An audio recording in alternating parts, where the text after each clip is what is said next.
Hello, hello, hello. What is up? Hope everybody's having a good day. Been a good day here. Been doing some stuff, you know? I need the other stuff, the other ones that you want me to do. So these and the other ones. What? They might be. Okay. Well, then I'm gonna locate those. Is it these? All right. For the candy cane ones, Yeah. doing red sections, red caps with the red and white bodies.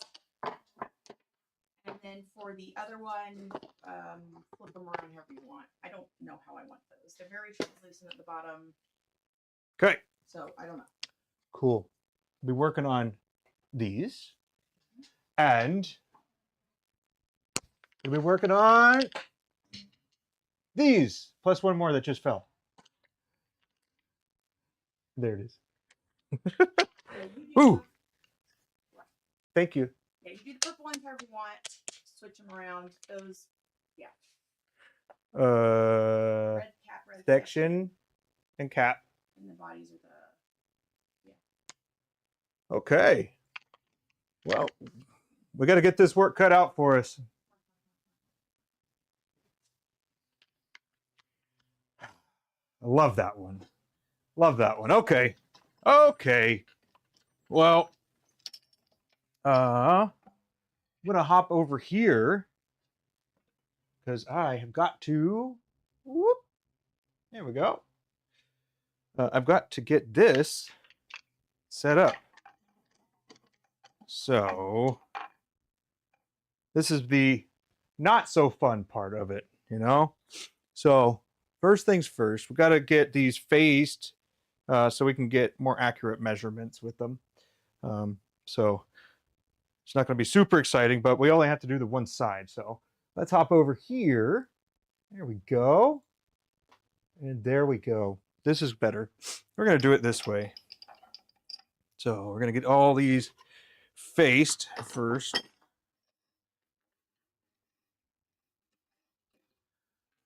Yeah. Hope everybody is doing well. Today, earlier, we went to go start the car and the battery, I guess, was dead. And I was about to take my kid or go get some food for my kid, so and take it to school and have lunch with her. And that didn't quite go as planned initially, so I had to end up taking my motorcycle and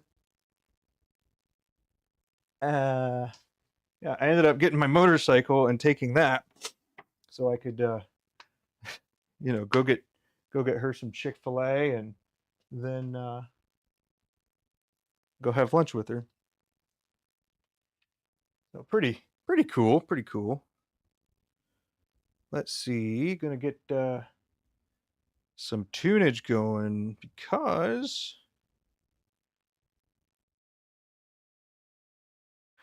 it's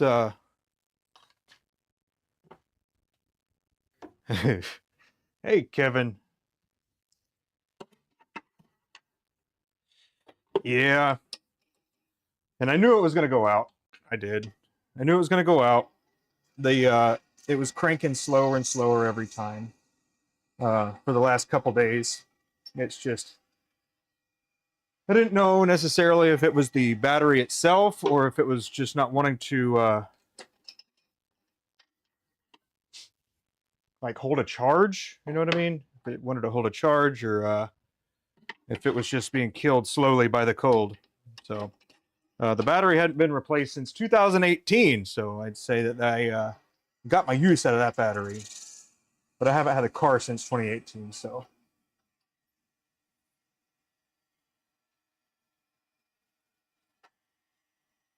What you got on the agenda today, sir?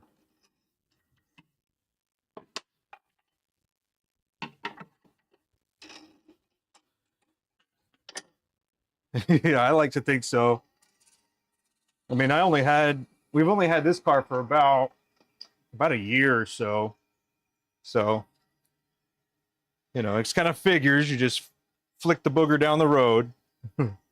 Somebody else is going to end up taking care of it. But that's all right. It's all righty.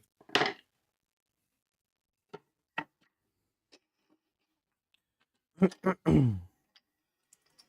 see what we can do here. Yeah, I got to get all these measured out right quick. Because of the way that I'm going to end up doing them, I got to measure them all a little bit differently. So, because we want to maximize the return per blank and make sure that we can get what we need out of it. I'm not sure if we're going to be able to get enough because the caps and the sections combined are going to need probably a little bit more than I am going to be able to do here, but we're going to try. Yeah.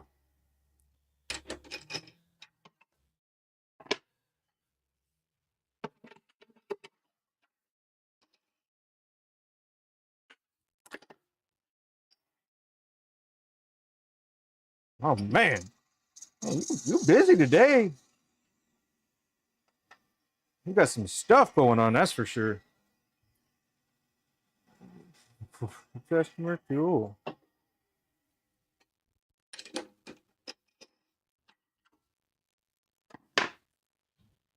Bum bum. Okay.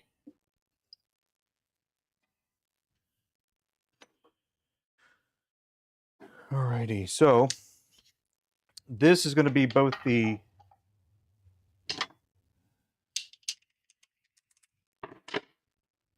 section and the cap. So we need to find basically the middle of this. Yeah, that's how we're going to do it. Rainy and cold today? Man, it was rainy and cold yesterday here. Like all day. Or was it the day before? It was one of those days.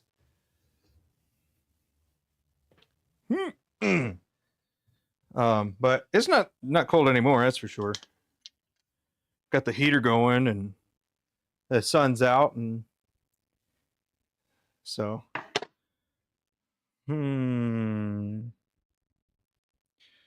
so this is 101, 2,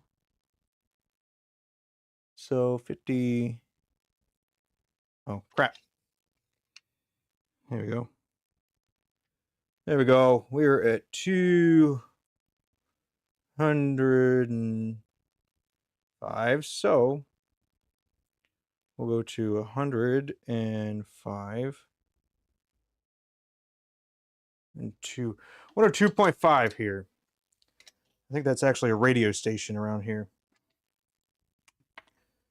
So 102.5.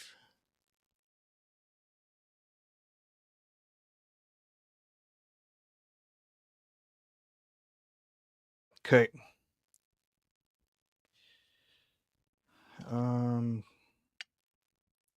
So that is 4 and 1. This is 4 and 1. Okay. Step 2 of this, hopefully, step 2 of this is to hopefully get a section and a cap out of this, but I'm not sure if that's actually going to work because it might end up being too much. But maybe not. We'll know here in a minute. Okay. Let's see.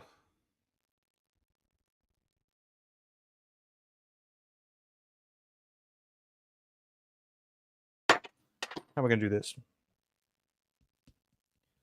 How are we going to do this? See, everybody's got a plan until they get hit in the face with a little bit of reality, you know? Hmm. Okay.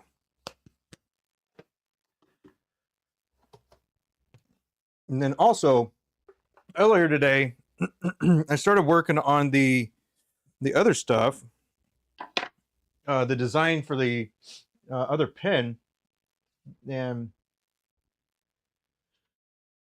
well, you know, all the other things just started happening. You know, a blank stretcher. I love it, man. That's funny. I'll send Abby to the store and see if she can find one.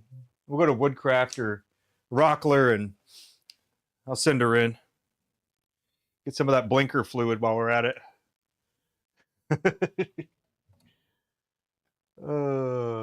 She wouldn't fall for that one. Maybe the other one though. Let's see. This is okay.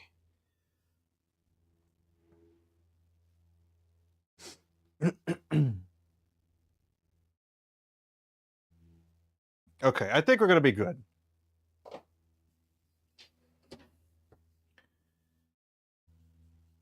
I think we are going to be good here. Okay. So I just need to basically find the center point of all of these, and then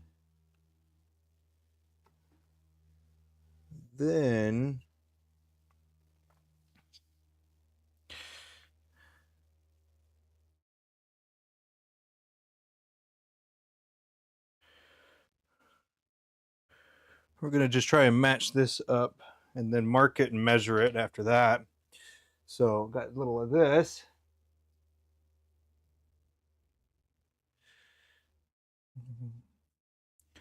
So,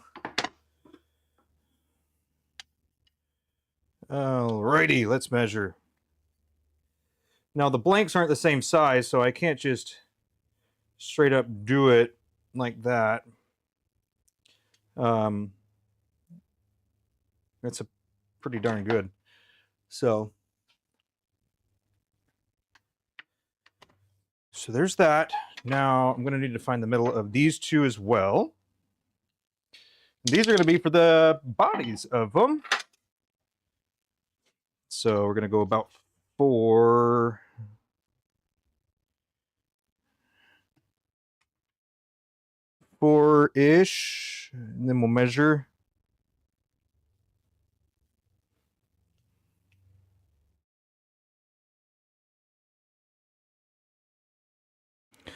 Okay. So 4/8.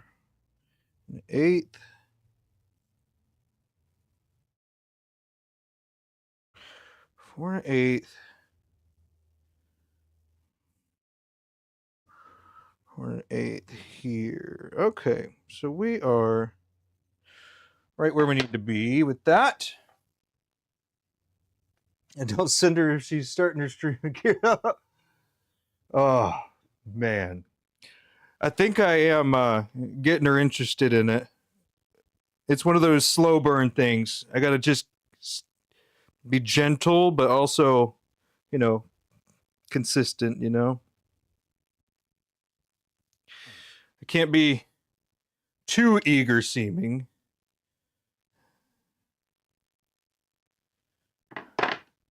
So, gotta be patient. You know, I planted, well, let's not take it out of context, but I planted that seed a while ago. So now it should just be pretty good, you know?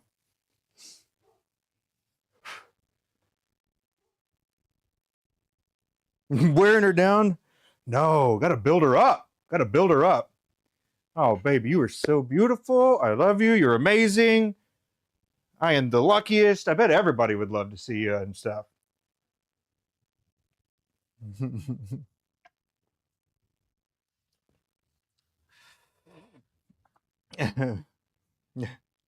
Did I do that? Okay.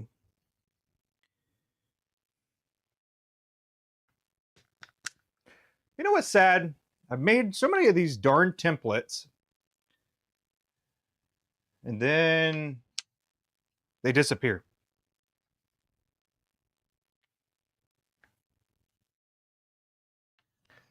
So there's that.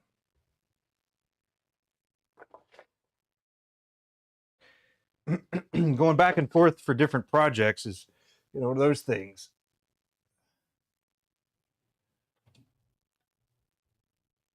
Crap. If I were a template that was made, where would I be?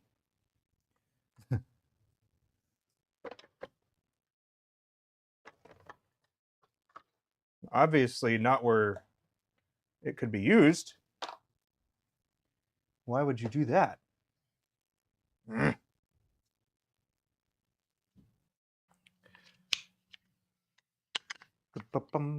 right. Well,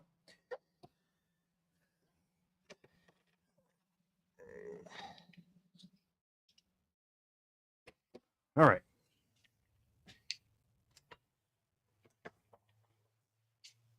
This is how we're going to do it. So about 1 1/4 is about how much I need for a section if you do it like that. So we're going to hop into millimeter, open her up, 25, 32-ish.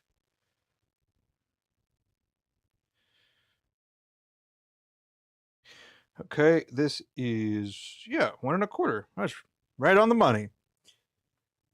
Sean, I think you're right.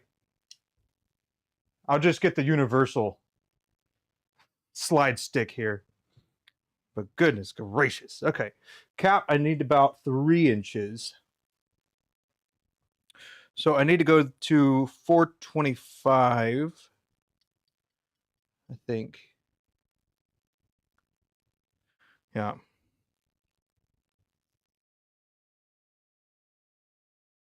Oh.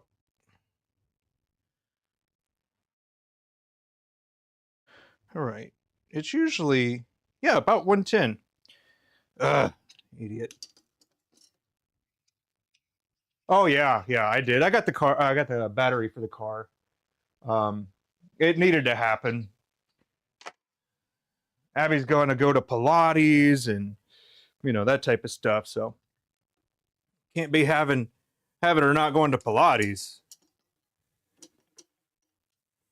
But yesterday was a good time. We went to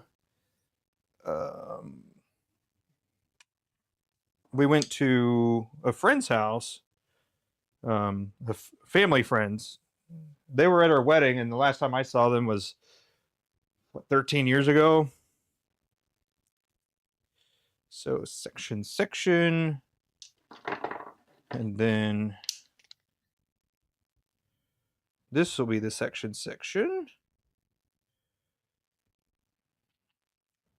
Hey Sean, when's your show starting up? And then, yeah, it was a good time. It was a good time. Have you ever heard of that game? It's called Right, Center, Left, or Left, Right, Center. So you have like $3, and you have a table, just a whole lot of people, and then you get 3 different dice, and you roll the dice, and you know it'll either be a dot that means nothing, that you get to keep your dollars, or it'll be left, right, or center. So if the money goes to the center, then it stays in there. And then if it goes to the left, you just pass it to the left or right. And then as the time goes on, all the money will start ending up in the center. And then the person with the last dollar wins the pot. So it was a fun game. We played with dollars, but I was like, you know what? We should play with larger denominations.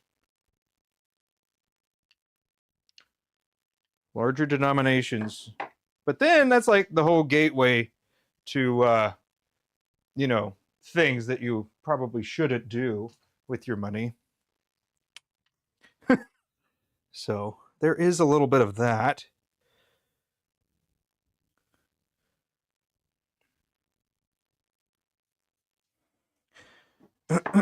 Saturday? Right on. How many pins you cranking out, man? Are you still working on them, or you gearing everything up, or what you got?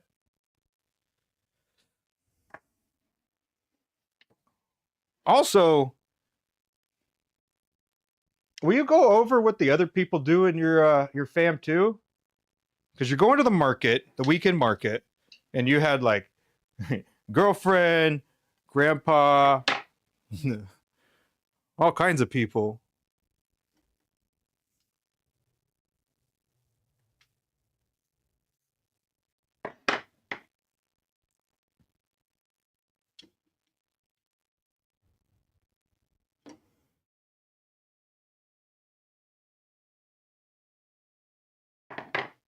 Alrighty. Okay.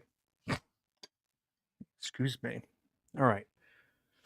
So 109 is about where I'm at for that. So what I'm going to do is I'm going to set up my metal lathe, metal lathe for trimming them down. Um,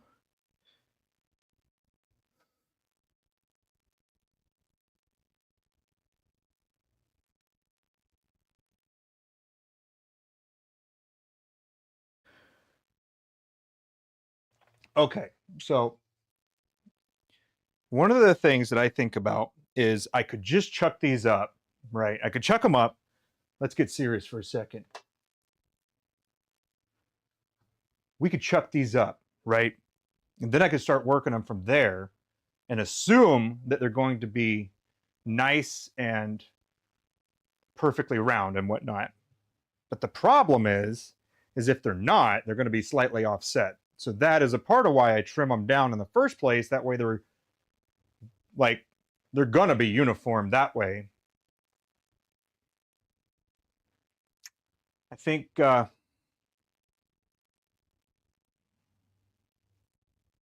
think I should do the right thing, you know? Do the right thing.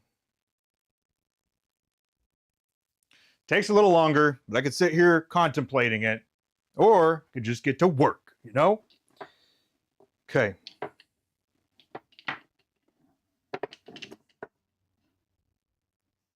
Bum, bum, bum, bum, bum, bum, bum. Okay. Dad makes cedar planters and square things. So, what do you mean by square things? I don't know what that means.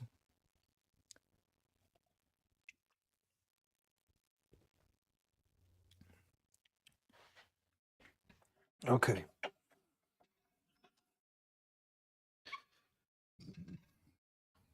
Whoop.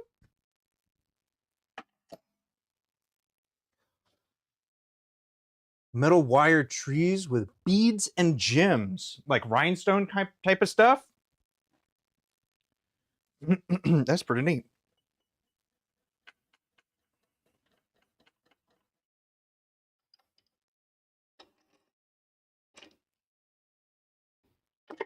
Why did I switch this out already? I got to do all my center starts here.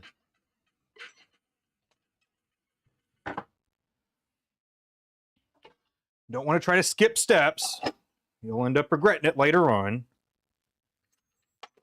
Not always, but a lot, which is what I have found. Unfortunately.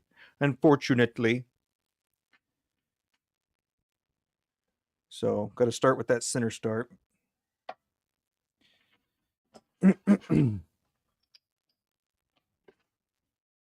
Hopefully, this will be a nice, quick process here. A little of that. Ooh, just gonna pop it out the back end here. Center start.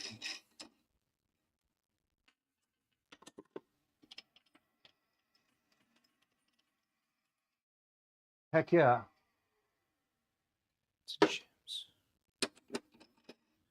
That is cool.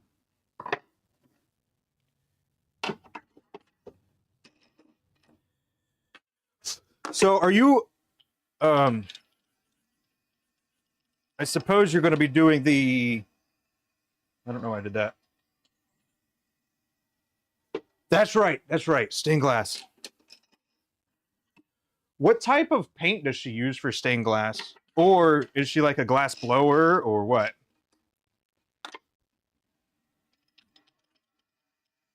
Because if she's a glass blower, I got an idea for you. And you only have to give me like 20% of the profits. That's it.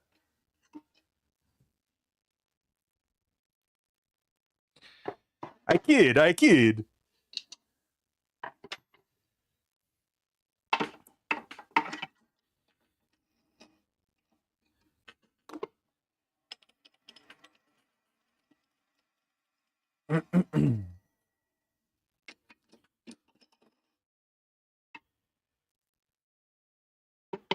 $20? 20, yeah. Well, I mean, I agree, you know? I've got the ideas. I've got the ideas, but not enough time in the day to execute all of my ideas, you know? Like, I know that what I do looks like a hobby all the time, but man, it is one of those things where like if you fall behind, you're gonna start suffering, and you don't want that to happen. Like, not like suffering, but you know what I mean.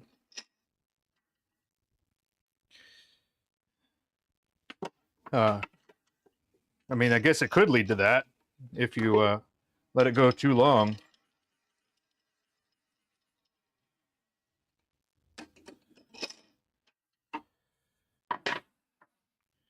Like, you got to get stuff going.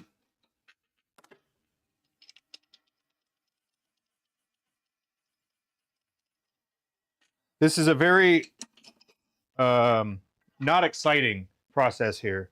So you see my body moving a whole lot, and this, or my hands, I should say, not my body. My body is like just swaying back and forth. But this, you know, like one of those preventative measures, you know.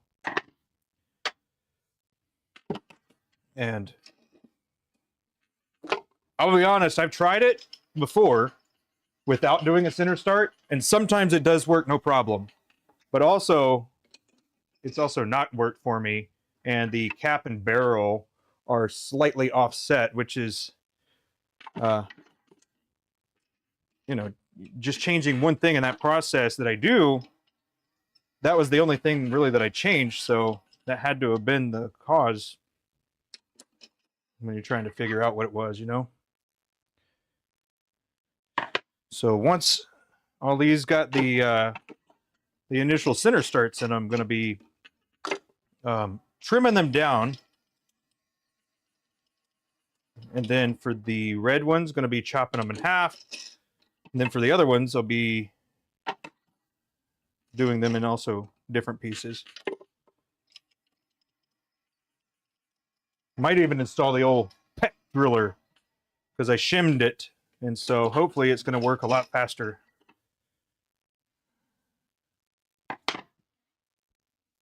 But that one took some time to get right. For whatever reason, it was just a little bit off, which was kind of a bummer.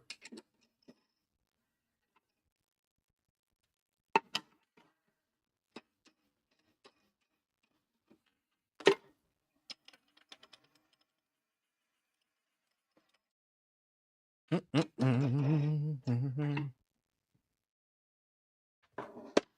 I get them all? Okay. Got them all. Center starts. So basically, you saw what I was doing, but the reason I had to do this is because I'm going to trim down just the outermost layer so I can make sure that it's all uniform before I continue.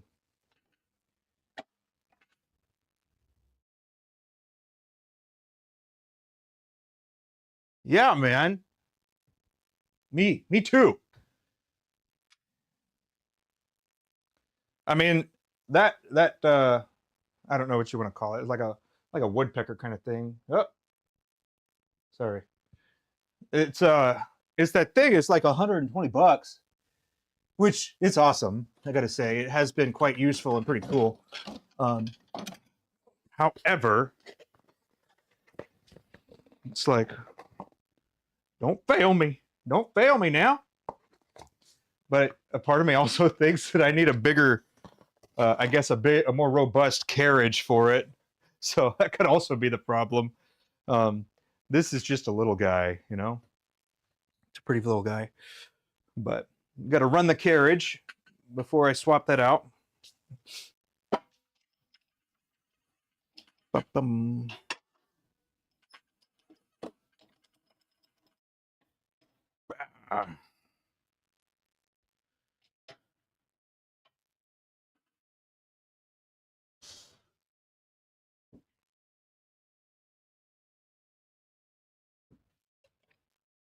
So I had a thought where if I stream, then I have the actual audio portion on Discord.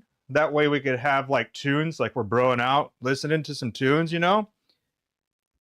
Would that bypass the copyright stuff?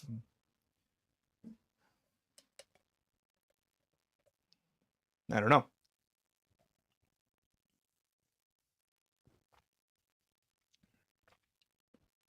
And I just think it's kind of weird, you know? Like, you can have people in your car and you can play your Spotify and listen to the music, no problem. But if you were to put it on something and then publish it, you didn't see me like jamming out to that tune or, you know, creating that tune or anything. I don't know. It's weird. It's a little weird. What? You can stream on Discord? Weird. I didn't know that.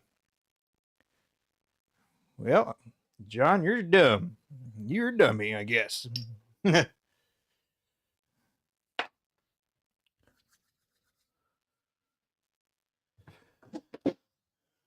Okay.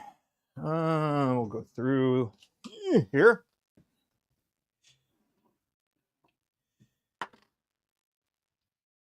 Oh.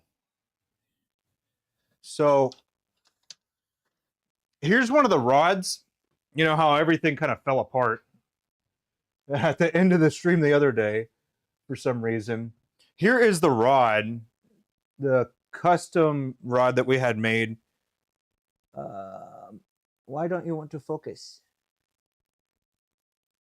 Well, it's got a little bit of green in there. The base color was supposed to be purple, but it's not. So Abby was pretty disappointed. But also, this is only 14 mils, so it'll pretty much be sections, and I got 3 rods of it.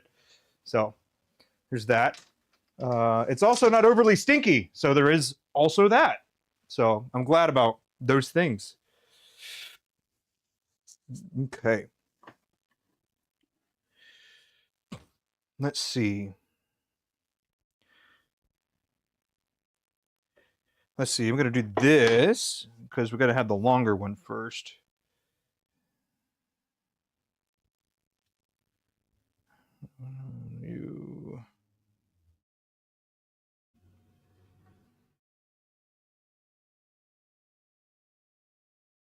Oh. The pattern was supposed to be, excuse me, when you do the, when you set up the order, basically, you choose the different colors and then you specify what percentage of that color you want it to be. So it is purple. Don't get me wrong. It's just like the darkest purple ever. So it almost looks a little bit more teal. We were trying to get some more bright colors, so a little bit of a bummer, but you know what? We'll probably end up ordering them again anyways. So there's that. Okay.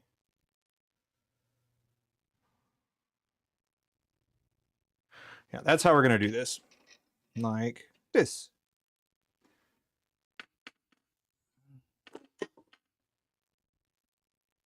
Oh. Oh, no, this is from Nico Ebonite. This is the one from the guy from on Instagram.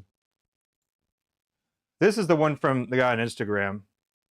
Like, if you see this up close, it's so cool.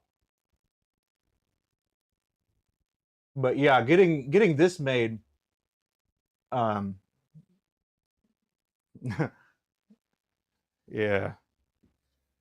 But you know what? Let me try the other one again real quick, because that actually kind of focused nicely when it was much closer. Ah, there you go. You can kind of see like the purple and then the green. Yeah, you can see there. Don't get me wrong. I think it's pretty cool looking. It's just not what we were going for. So Abby was a little upset about that. Okay, let's see. Pop this out just a little bit more. Then I got to run the vacuum. Log some miles on it, you know. So there. Bum, bum, bum. Locked, good. Here we go. It might be loud. I hope the vacuum won't be too loud. It shouldn't be. I think I got her dialed in real good. Going to that line. I don't know if you can see that line. Yeah, you can see that. Sorry. The vacuum hose is running between the legs of this camera. So.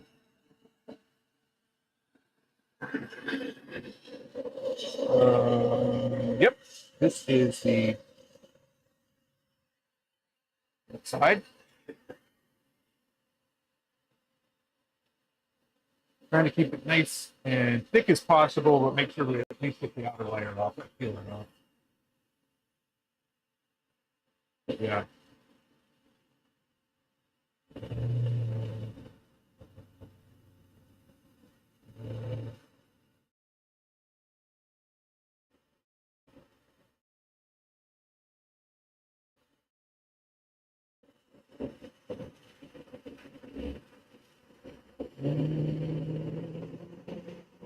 There.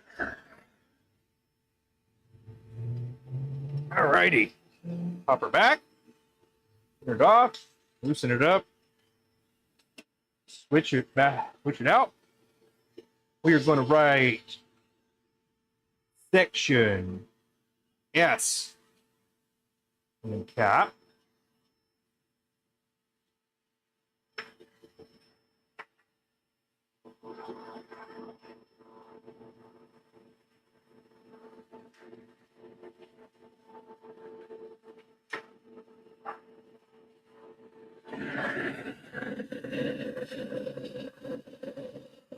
So one of the convenient things about this is once you actually get here, you'll see that it kind of sandwiches, and then you'll know that that's the line that you're going to be cutting them. Kind of a cool little thing.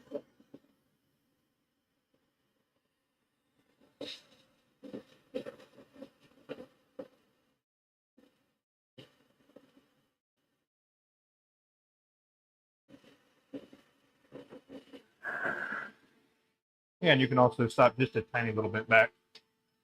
You know that that's going to be your cut line.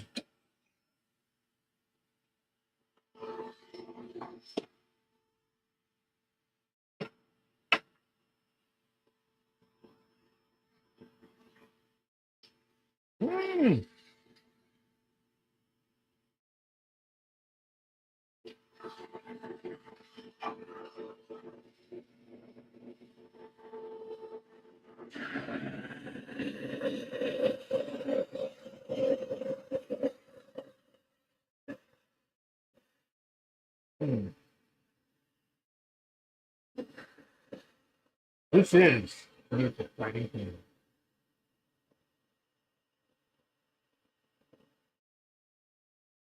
But you know, if you like put music to it, you kind of have it in slow-mo, different angles moving around. Yeah. Make it really good.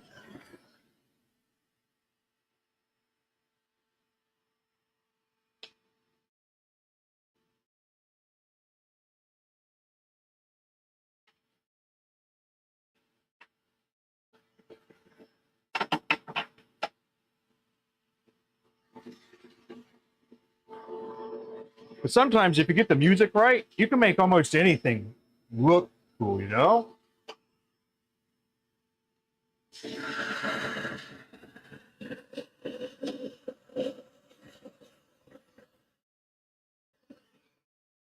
Have you asked your wife about some of her interests or anything yet?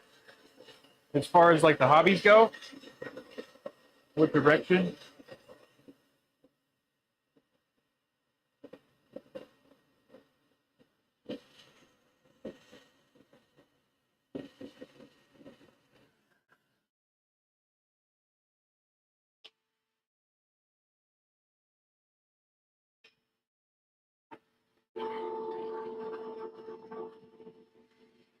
Oh, see, sometimes if you forget, you just measure it against the one that you didn't forget.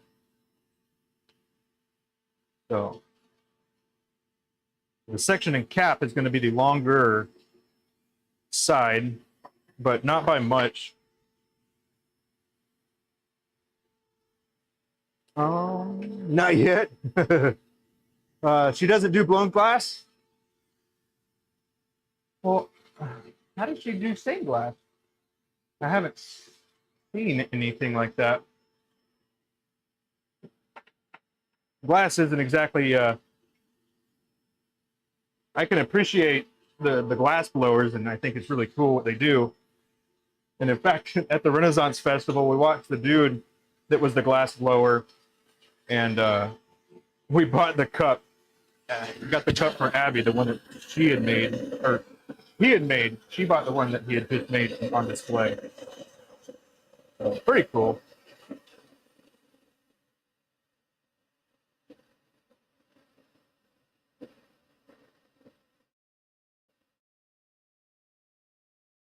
Gotcha.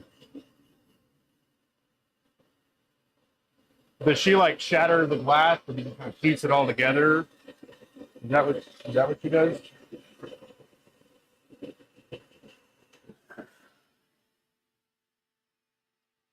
I guess that's the only thing that I have seen it like that.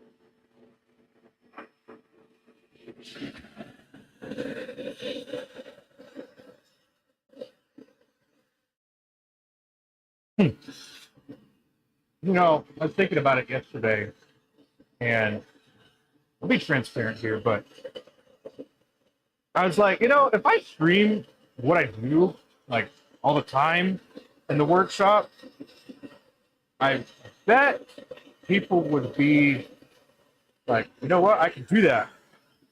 But then on the other hand, I think other people would be like, wow, I didn't know it was that much.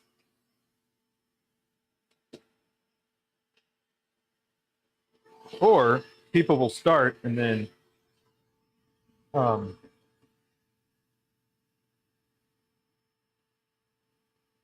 and then, you know, realize that when you watch somebody that's doing it and that has been doing it for a while, it kind of gives you a little bit of a different view of what actually goes on. So it's interesting when I guess you think about it like that.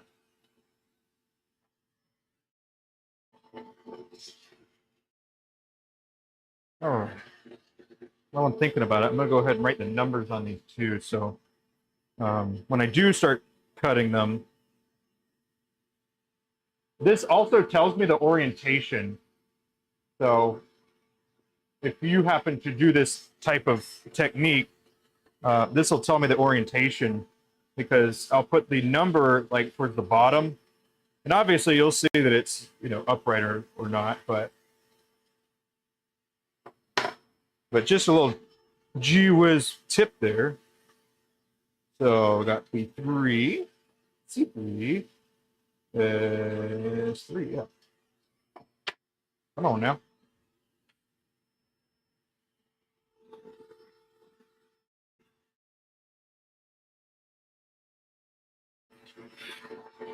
Yeah, yeah, I think you're right.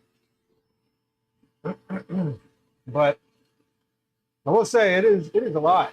There's a lot of stuff to do. Um, sorry, it's bothering me that my camera keeps auto-focusing. I'm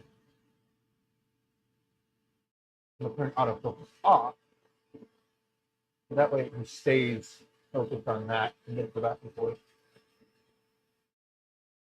To do some segments in those bespoke pins, I'll leave that for you, Sean, and I'll come to your channel and watch you do it.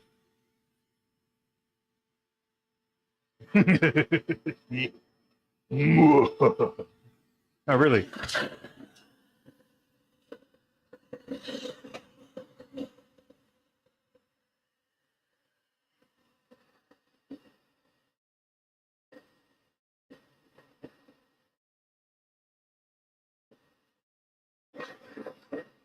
Oh, have you seen a person on, I think it was like on a Facebook group called Fountain Pen Enthusiasts. There's a dude that is putting like copper wire in his pins, and it's pretty cool looking. It's like around the surface of it. It's really cool looking. I don't know about that. Goodness gracious. There's so many better pin makers than me. So many better than me. I don't even know why you're here. But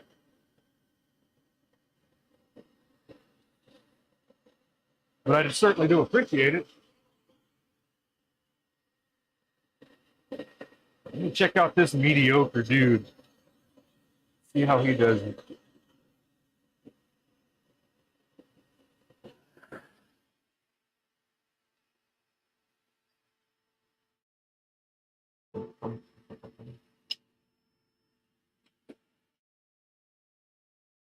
I do have that other project that's going to be coming up. So we got a lot going on. No, no, Sean, you can't do that. I got to know how the show goes and everything. Got to know how it goes, man.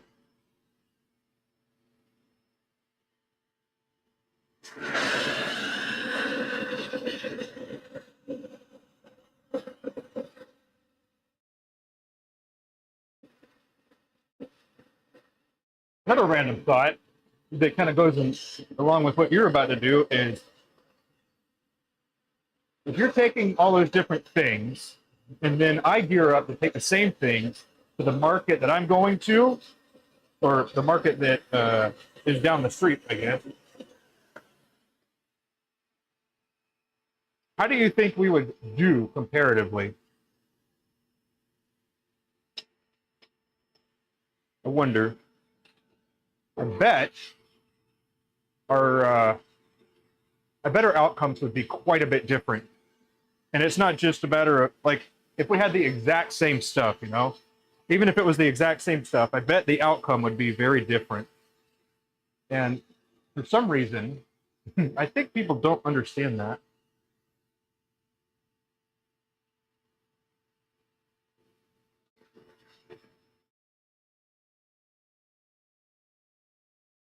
Like,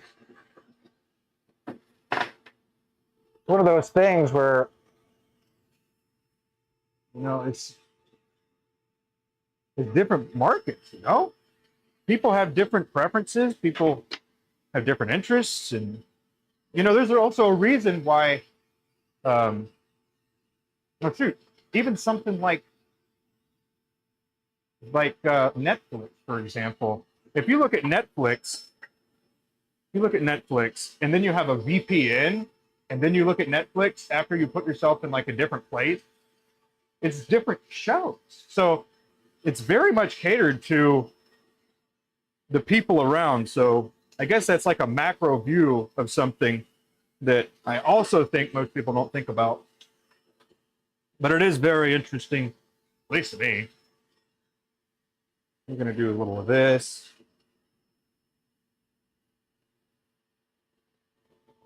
That's our line.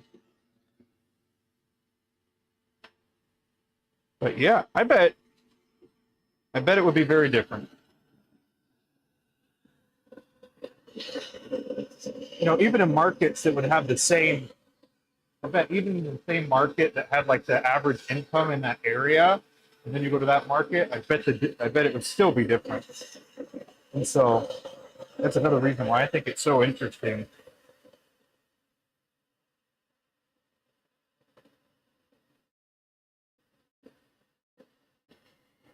Yeah. I just will go ahead and chop a little deeper here. But kits are good. I like kits.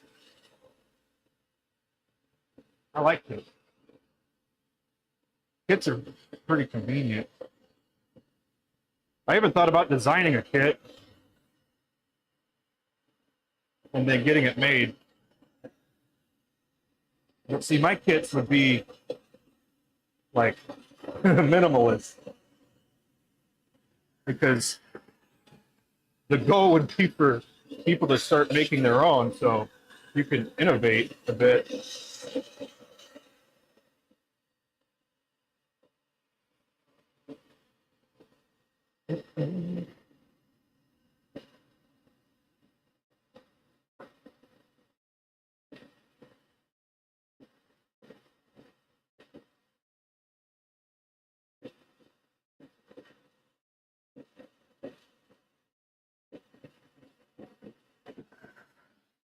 Okay, that's good.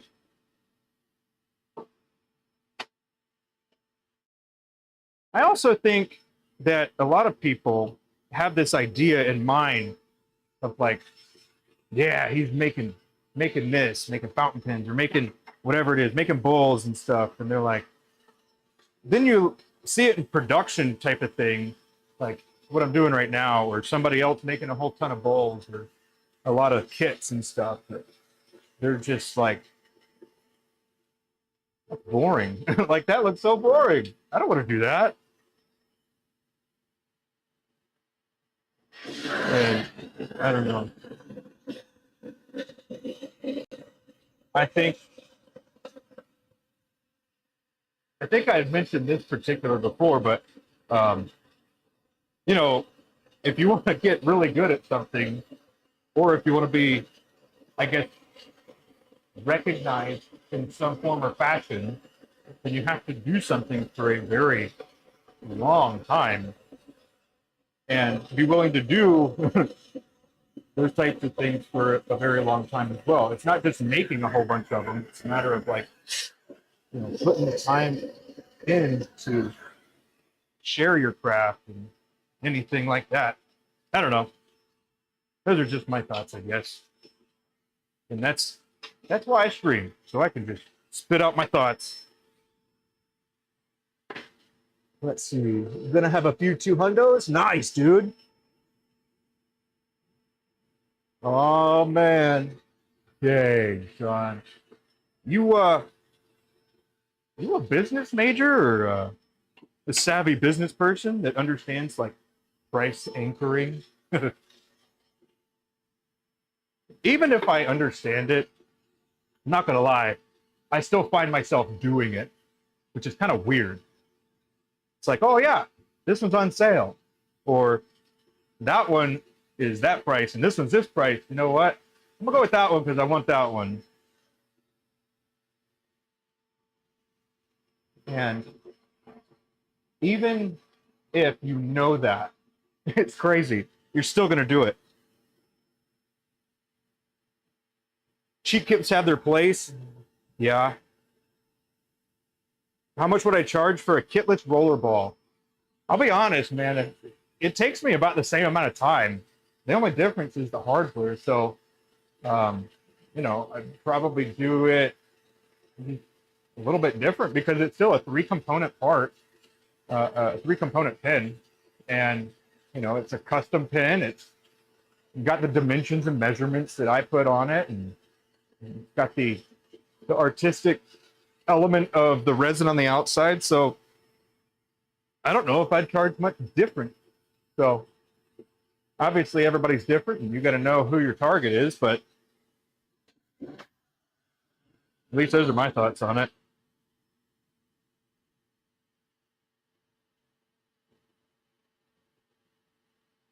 Let's see. Still something to be liked about Max and cutting it.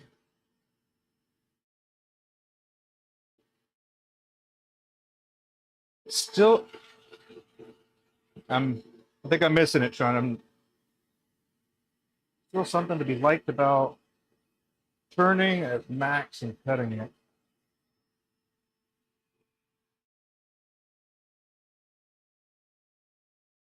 I think I might be missing what you're talking about, my man.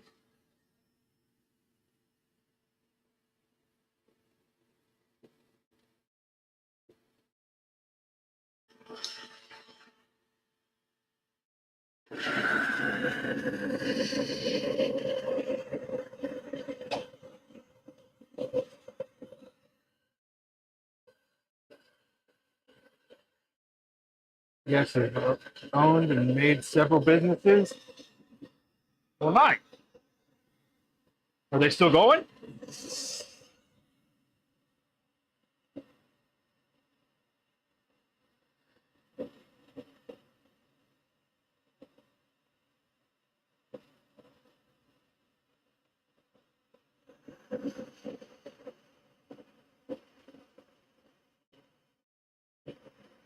See, this one, you might not even be able to see it, but it was a little out of round. So it would have revealed itself later on. This would have been a bummer. But there are some tricks that I have intentionally messed up certain areas in order to try and remedy at a different stage, which would expedite my turning process. So I have tried those things. If that makes sense. I've intentionally messed up certain steps in order to try and remedy it at a later time to try and be more efficient. But those things don't always work out.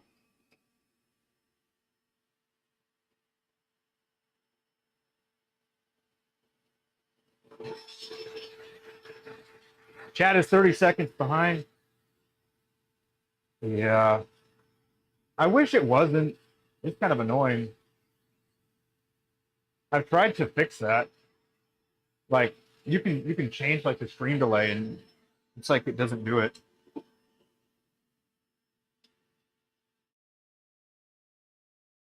Do $20 big.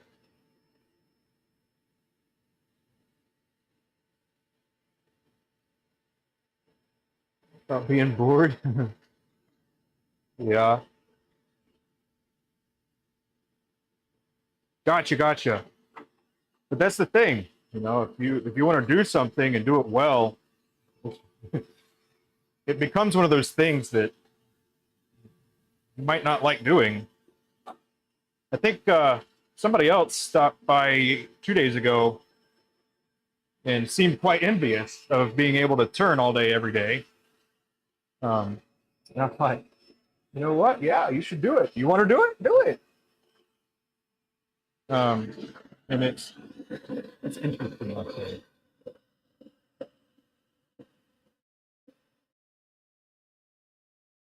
It's interesting because until you actually do it, you don't really know what it's like. Like even watching my streams, it still doesn't show you everything because I can't have a camera follow me all around everywhere. But like, there's a couple things that I got to do. I guess are more or less like logistics and resupply, but It's those types of things that you don't really see. Nope, don't need to do that.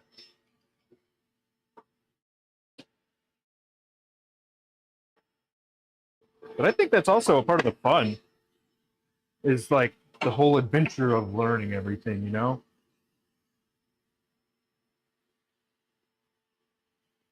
I think some people are just like that, where they induce pain and suffering on themselves.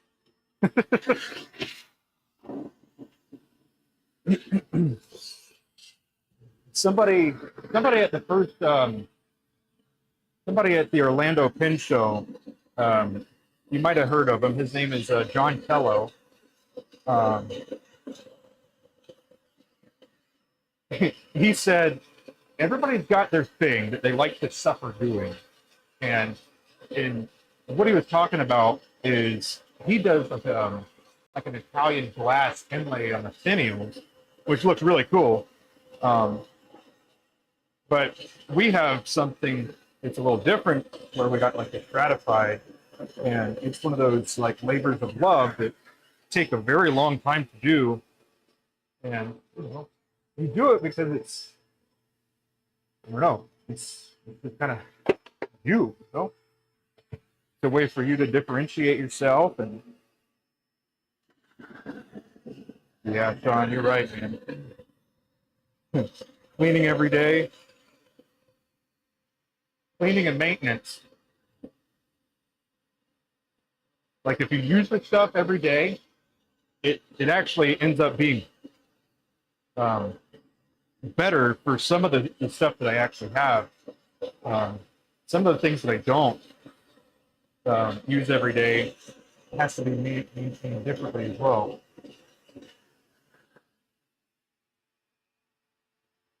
Like, for example, Abby's lathe, I got to clean the ways and lube them every week, because they will, they'll get rusty, because, you know, she wet sands on it all day. And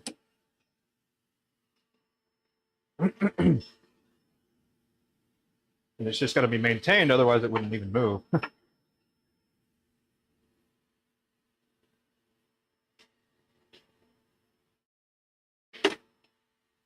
And then this, the actual gears on the metal lathe, I have to put motor oil on the wheels, or on the sprockets, the gears. And so that's like a, it's like a, they say do it every day, but I do it weekly or so.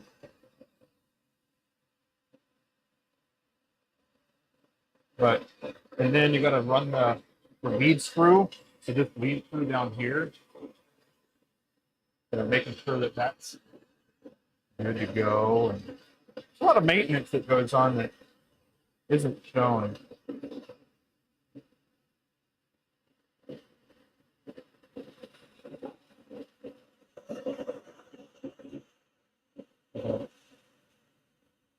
Those are the types of jobs that I do as well.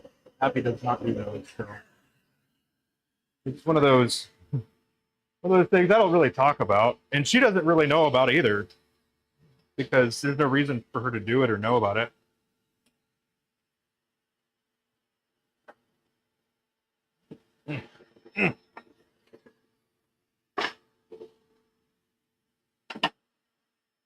So there is that. Kind of interesting to think about. Okay. Oh.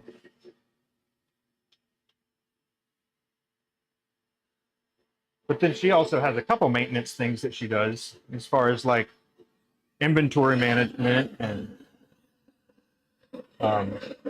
making sure that we have enough of material and carbide and resin and sandpaper, all that stuff. There's a lot of consumables that go along with this. So and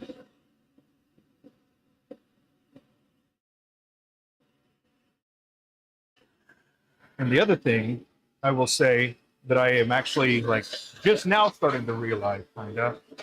I've known it for a little bit, but it's becoming more evident, I would say.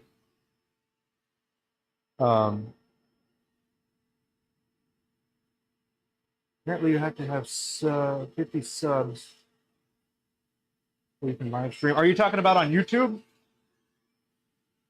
I think so. That sounds accurate. But I'm not even monetized or anything. But if you go back and watch like some of my videos, there's ads on them. I'm like, hey, come on, YouTube. Give me some love. Yeah. I mean, getting 50 subscribers shouldn't be that difficult. And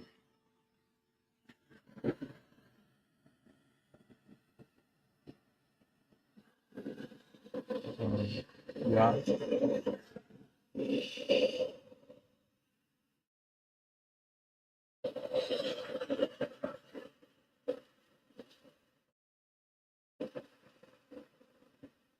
But that is on YouTube. There are other live streaming services.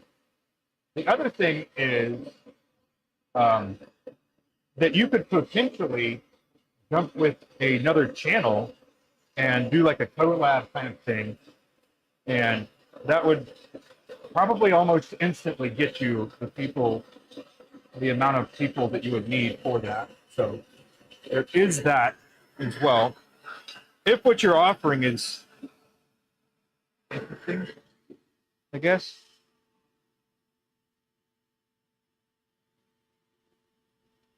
Or interesting for those people.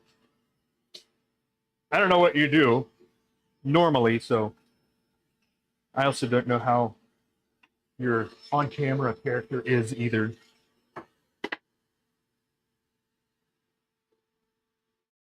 But yeah. Mm-hmm.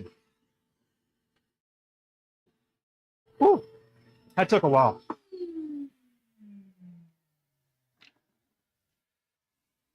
Okay.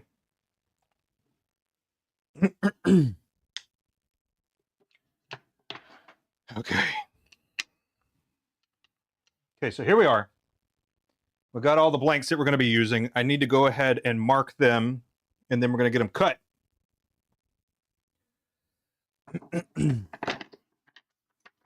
So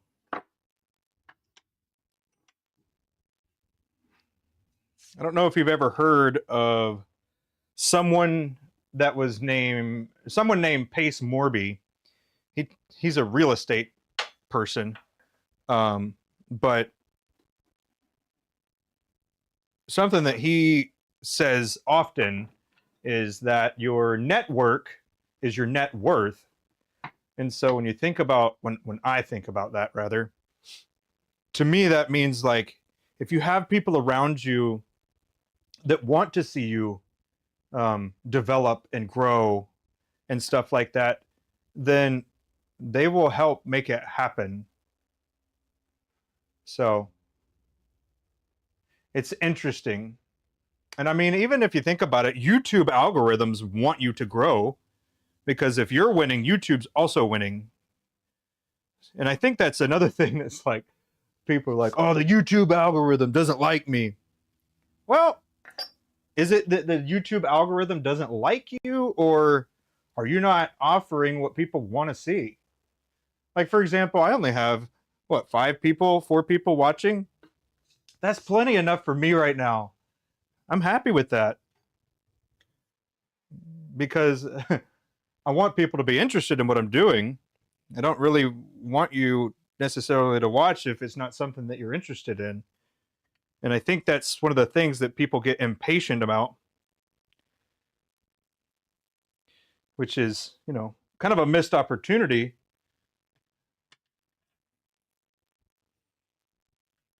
And then I guess another cheat code that I've heard of was it's pretty interesting. Let me gather how I want to deliver this one.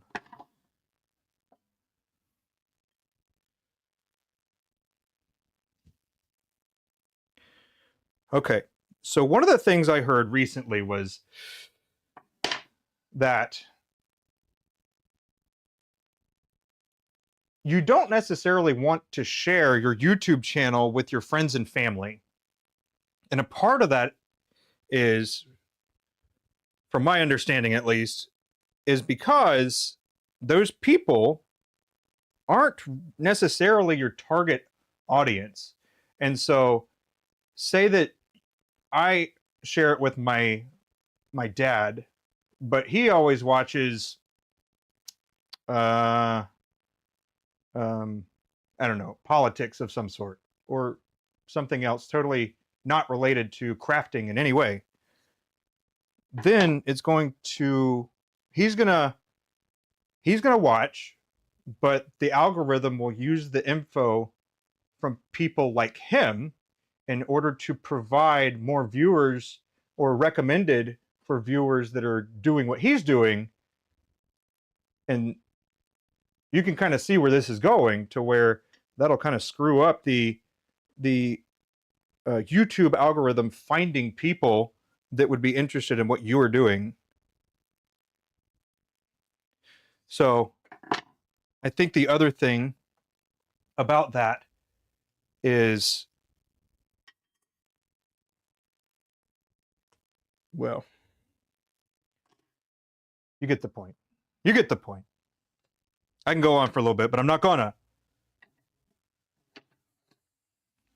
But when I heard that, I was like, you know what? That makes sense.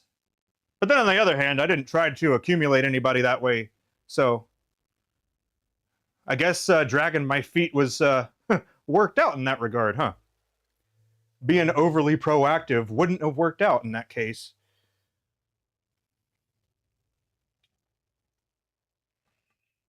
Mm.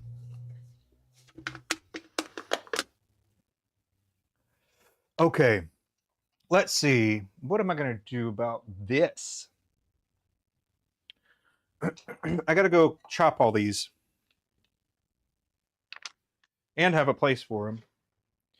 So, turn around. There we go. Let's hop over here for a minute.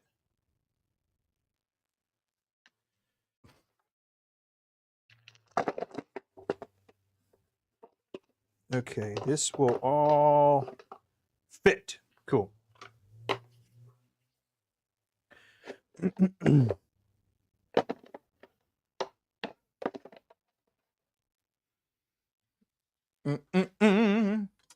Trying to get all my stuff together here. Yeah.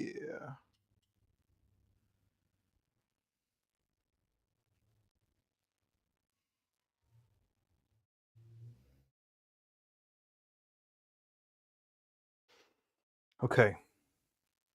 So what I'm doing right now, is that focus good enough? Sorry. Crap. There. Is that good?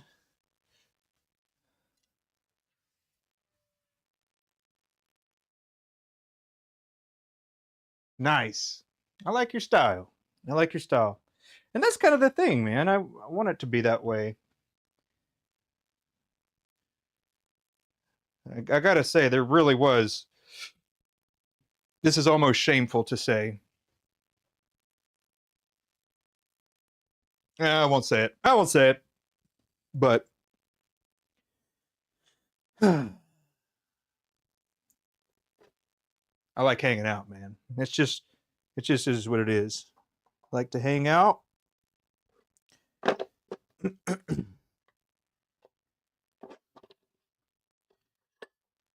boom, boom.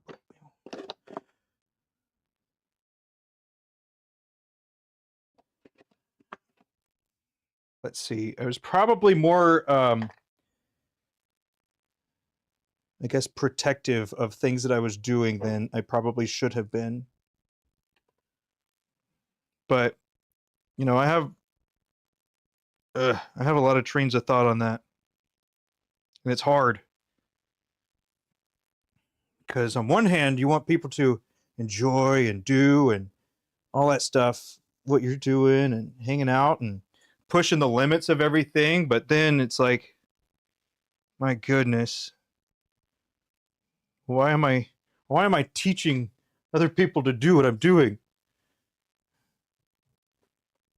But I'm still of the mindset that if you want to do it, you're going to do it, whether I'm doing this or not. So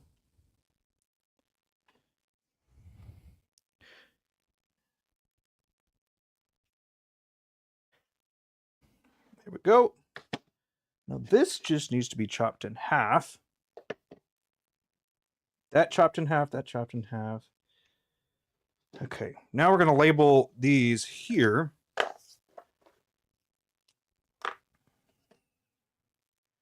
So what I'm doing here is I'm making the caps. So this is the blank that's going to be the cap. So here's the cap, there's the section.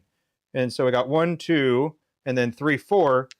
And then on these other 2 blanks, we got the body, body, body, body. So 1, 2, 3, 4. So I've never done this in particular before, but hopefully it'll work no problem.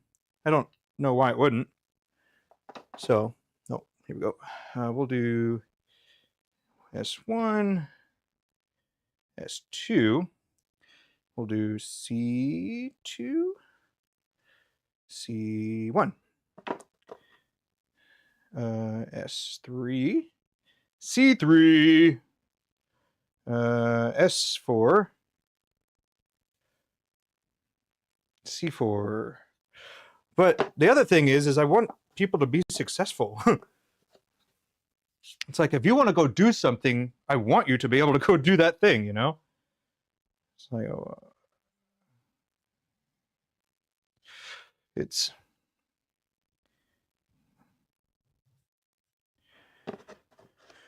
I don't know.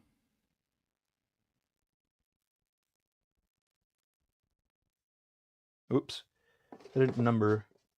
We'll do 1, 2, 3, 4. Okay. Let's see. Do I want some wingy blanks? I don't think I have any wingay. So yeah, I'll take some wingy blanks. Sell a course. See, I was thinking about that. And you know what? Here, let me just pause for a second here. Let's have a little convo, eh?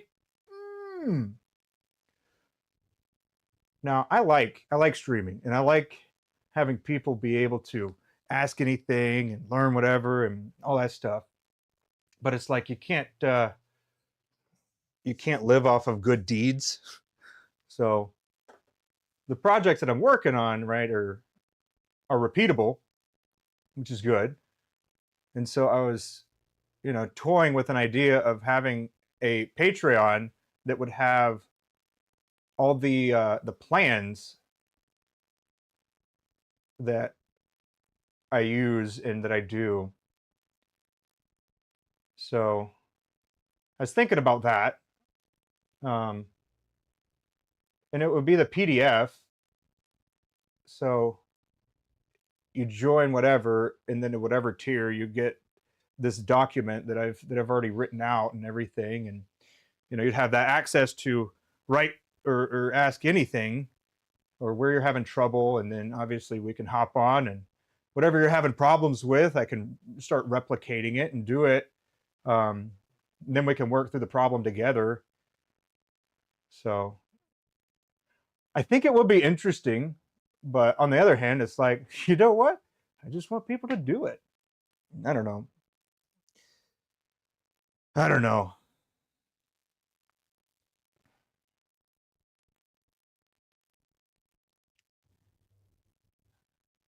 Anyway, those are some things that I was thinking about.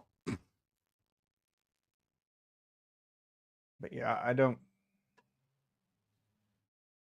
I guess selling a course would be a kind of a frustrating thing because, well, I guess it wouldn't, but it could be.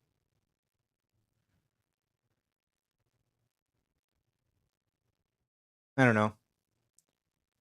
Because I feel like selling a course is very impersonal and almost dismissive. Um, so my goal would be to like find people and hang out and build like relationship and bonds with, and then, you know, bounce ideas off of each other and see what's working and what's not working, and, you know, potential avenues, you know, just have like a think tank and that type of stuff. But another one of my main problems is if I don't have enough time to do the other stuff I'm already trying to do, it's like, well, I ain't going to have time for that. So I don't know.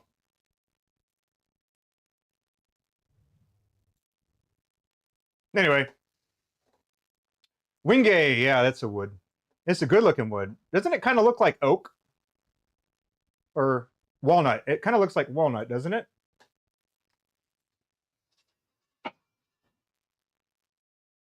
Alrighty. Whoa. Let me clean up over here right quick before I turn the cam. Ugh.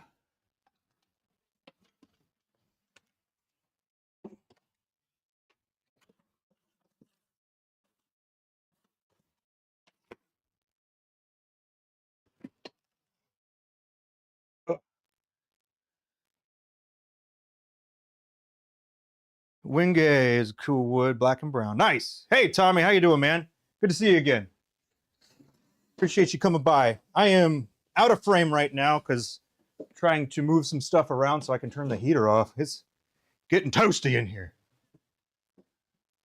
Oh, too much. Crap. Okay. Well, apparently a 30,000 BTU is got like two settings, off or hot as hell. And we're not going to strip all the way down to an apron. That wouldn't be okay for YouTube. Maybe on an OF. Maverick Workshop. I'm just kidding. It's not going to happen.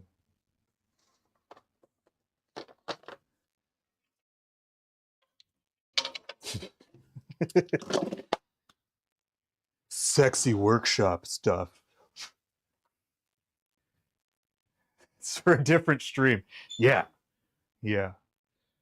All right. So let's see. We got these butterflies. We did the blanks two different ways. We've got these that are, boom. Got that.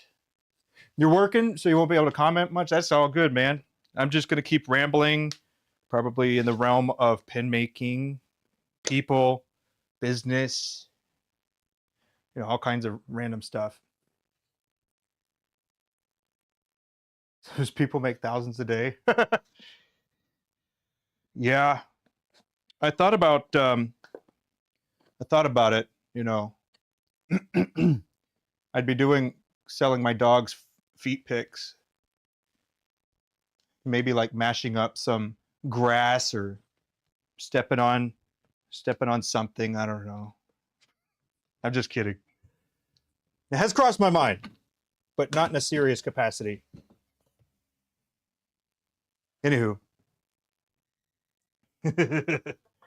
All right, here we are. Oh, there's the monster. 30,000 BTUs. You get hot as hell or off. And then we got Monster Noisy Cricket. And we're going to use Noisy Cricket.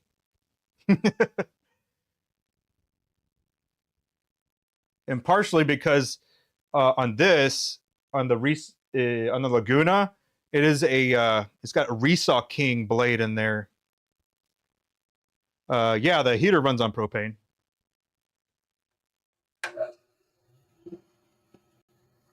The propane's outside. What does this look like? Hopefully it didn't look too weird. Let's see. While I am cutting, I will not be looking at the chatter cam or anything, so I'll periodically check.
Okay.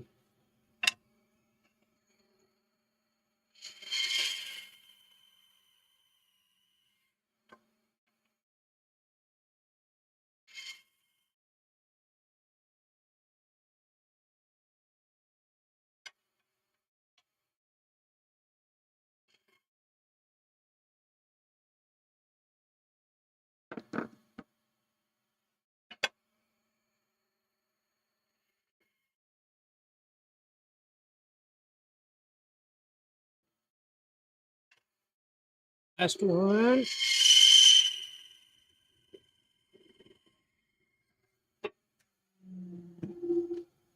All right. Whew. All right. Welcome back.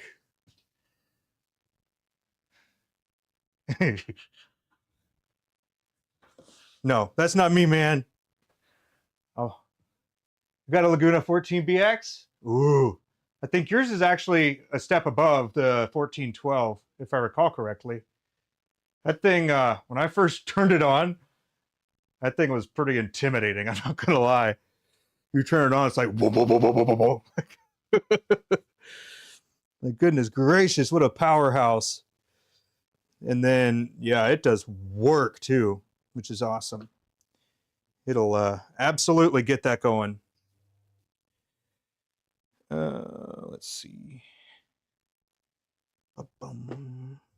2, 3, 4.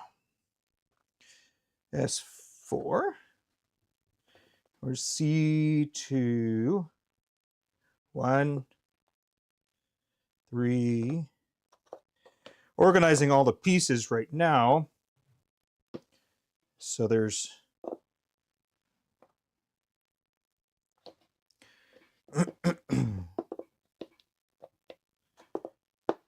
okay. All righty.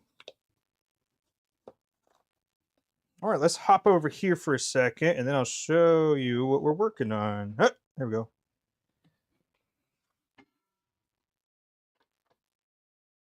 Yeah, yeah. You got to get that Resaw King. Yeah, you have the Craftsman. Nice. Yeah, I've got the Resaw King blade on it with the carbide tips. Dude, that thing was not cheap by any means. All right, here's what we're working on. These here. So you can see here's the barrels, here's the caps and the sections. So now I'm going to start drilling. And what I'm going to do is actually reconfigure this. I'm going to put my packet driller and see how that works. Should be good.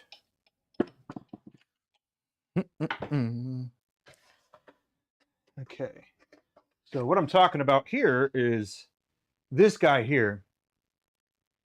And I had to modify it just a little bit. So it's got a shim with a little hazard right there on that side. So that's fun. Now, I'll show you a little bit about this right quick because we're here and I got to do it, you know? So let's, oh, not that one, this one. There we go. Sorry about that. We are here. So what we got is this goes on a metal lathe carriage, and it's basically just a little peck driller. So this goes on the carriage like so, and then I'm gonna remove the tailstock all the way off, and then this will just be what I use. So this has got to go all the way in, pop this off. So to have space, at least on my lathe, because it's not too long, or it's not super long, I got to make myself a little bit more room. So that's how I do it.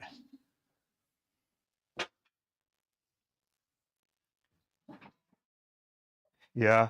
So when I got the Resaw King blade, or when I got the bandsaw, I mean, you know, I just kind of budgeted the Resaw King blade into it when I got it. I knew that that's what I was going to get because I was cutting 5 by 5 by 5 blocks. So I'm ripping pieces like this. So it's pretty large.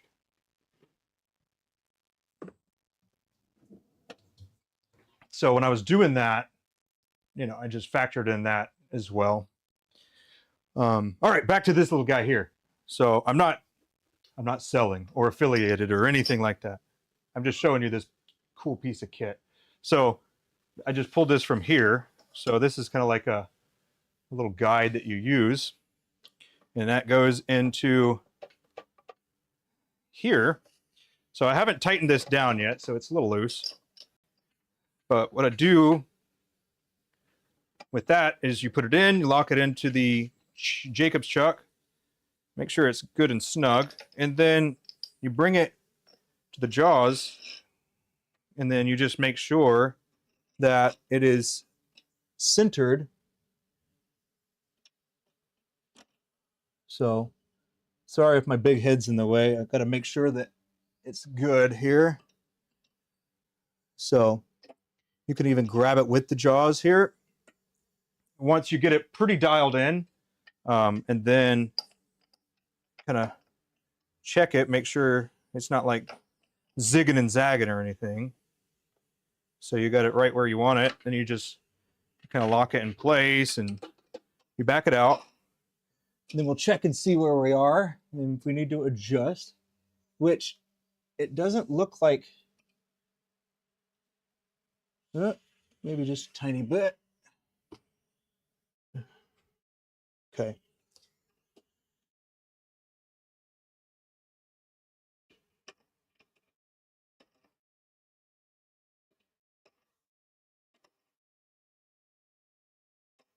So as I get closer to dialing it in, I'll move the jaws open and close, and I'll be watching this piece right here, and I'm going to look for any movement. So if it's like, you know, if it's going this way, it means that it's hitting this side, and if it goes the opposite way, it means that it needs to be pulled back so you can move it this way. You know what I mean? So you'll just get it dialed in like that. The reason the shim is in place was because I needed it. It was a little bit out, so I had to lift it up a little bit.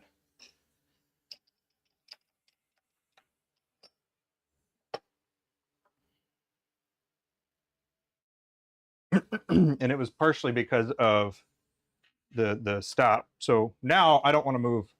I don't want to move it up or down. So pretty cool. Boop. And then this little guy, just it's magnetic. Oh, you can't see it. But this little thing just goes back in. It's magnetic into this. So aluminum plate can be adjusted. Pretty cool. Pretty cool. But yeah, this should really expedite everything. Okay. Let me get set up with my tools right quick. We're going to do,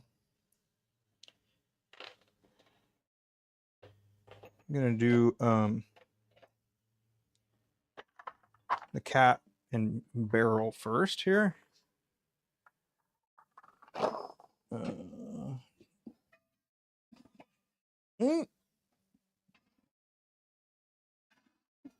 Okay, there we go. All right. Got my tools over here on a little thingy. Now just going to be drilling a whole lot.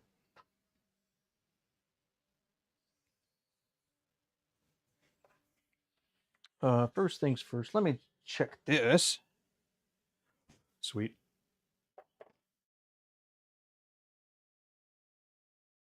Okay. All righty. So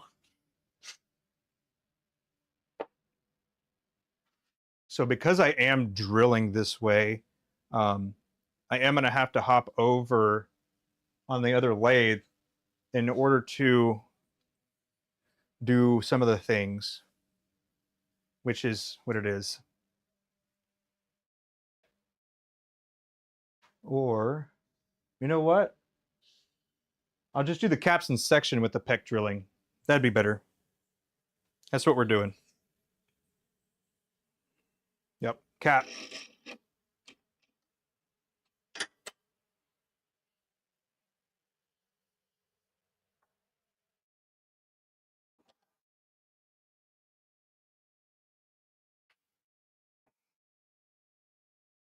Oh. Okay. I've only done this a few times, so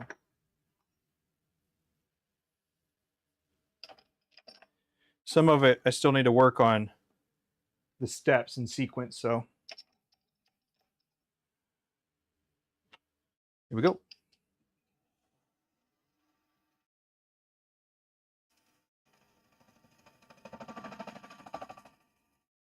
Boom. So there's that. Boom.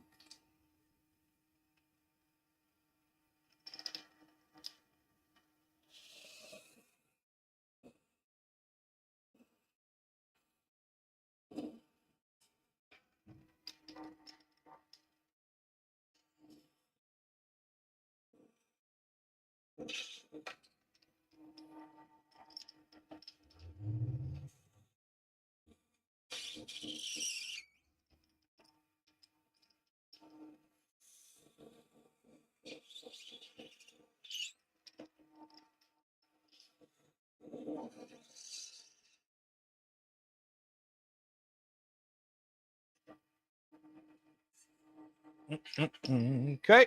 Let's see.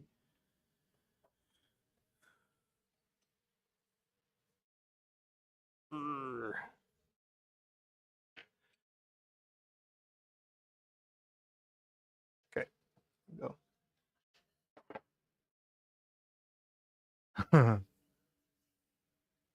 Secrets, Kevin. Secrets. I'm just kidding. The Forstner bit is to basically center start and face it at the same time. You know what I'm saying? But that's cheat code. Don't tell anybody.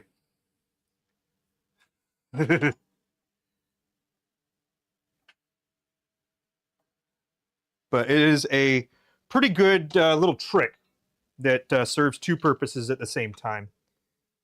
So that's one of the reasons why. Okay, this needs to go just a little bit.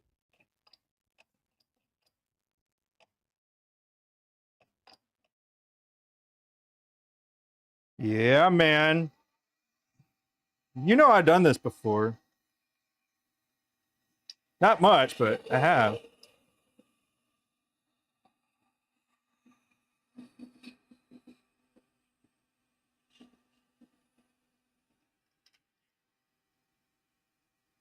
Okay.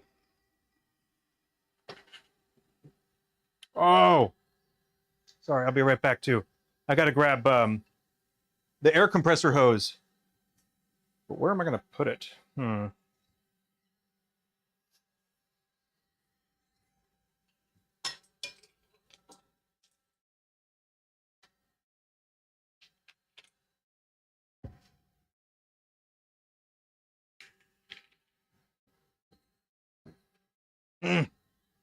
Sorry.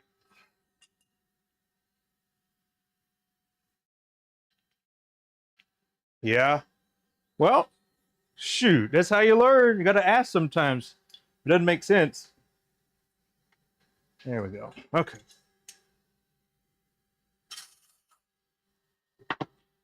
Alrighty. Now, a little bit of this action.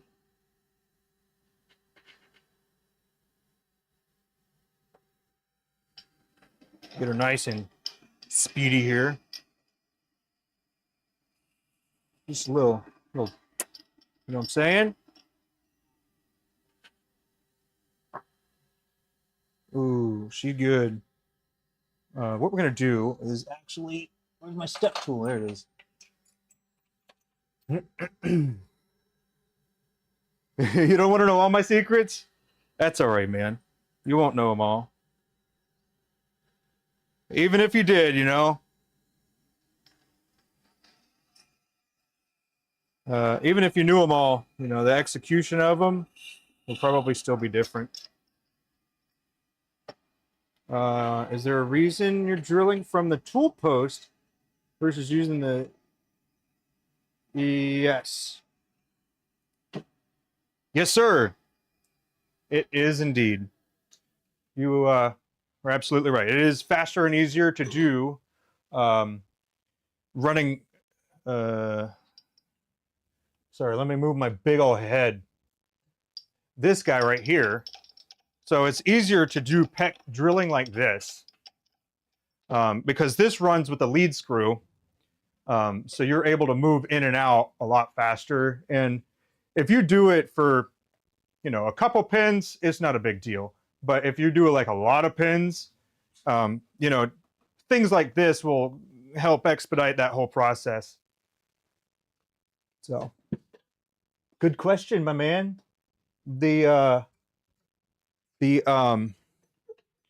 also on my particular metal lathe, the tailstock,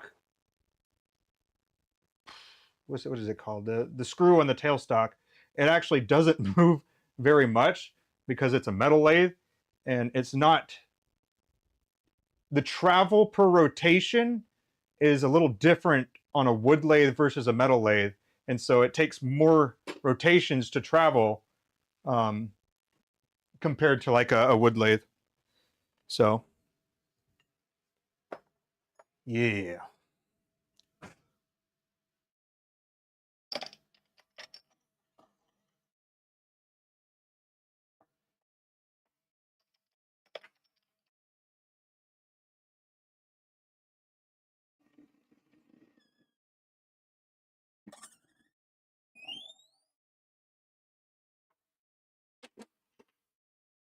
Right.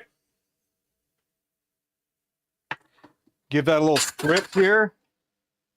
And pretty good. Pretty good.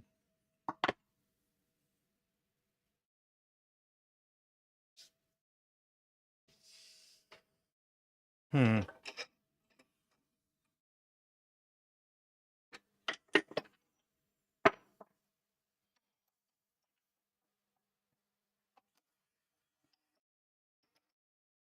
Almost. I don't need to get. I have to get a sharper Forstner bit. This one has served its purpose.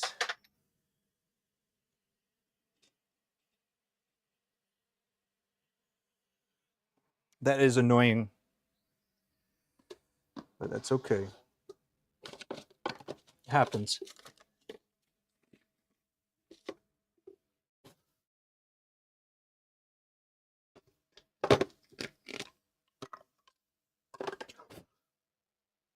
There we go. But now it can't really get its mark the same, so a little bit of a bummer. But we'll just go slow here.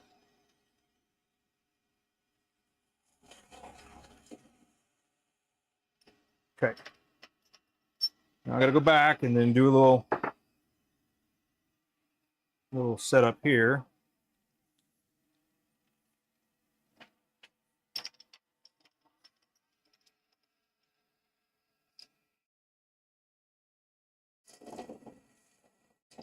Okay, we're still good. We're still good here.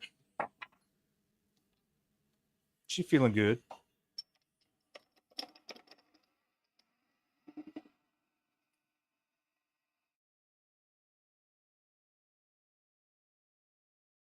Oh yeah, there we go.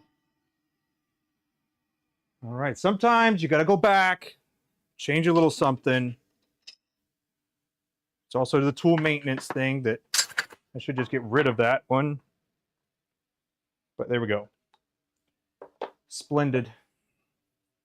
All right, here we go. We got like a lot more of these to do.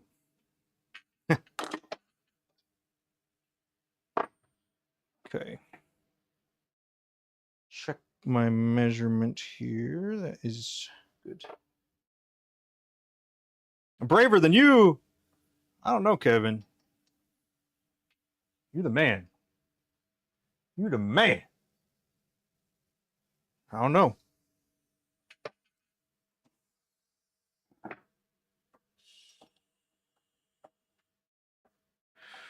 Now you could use a center start, no problem. So threading with power. Well, I will say with a metal lathe, you can control it at lower. It'll go slower. So there is that. But also on the wood lathe, if you change gears enough, if you go to the torque setting basically for the gears, instead of top speed, then you can run it slow enough, because even if it'll spin at like 100 or whatever at the lowest, it won't go that fast because it has too much resistance. And if it's like a 1 horsepower motor, it won't have enough power to actually do it. But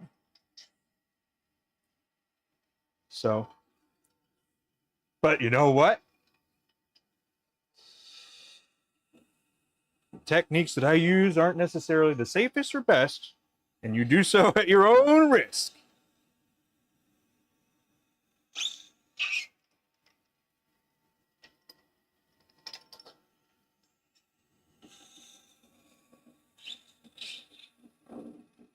But yeah, the range on a metal lathe is pretty good. You can go like really slow or up to 25, and then you could probably even re-gear it and make it go faster or slower with enough sprockets, gears, cogwheels. You know what I mean?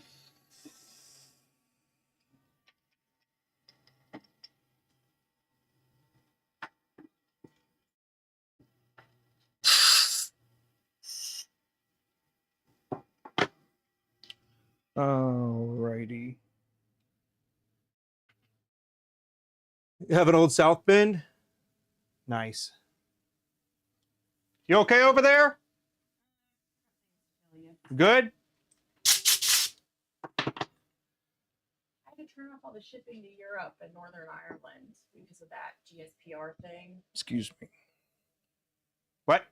the new GSPR regulations for Europe and Ireland, I had to turn off all of our shipping to those countries. Uh-oh. Well, I mean, everyone's having to. Even so, Shopify and any It doesn't selling matter. platform? Right. Okay. Anybody in the US who is Dang. selling any sort of goods, and because you have to get each like somehow safety certified, in which it's going to be cost prohibitive to any small business. Jeez. So Wonder what the heck's going on there. I don't know. And I'm sure they'll change it and things will Go back to normal. Weird.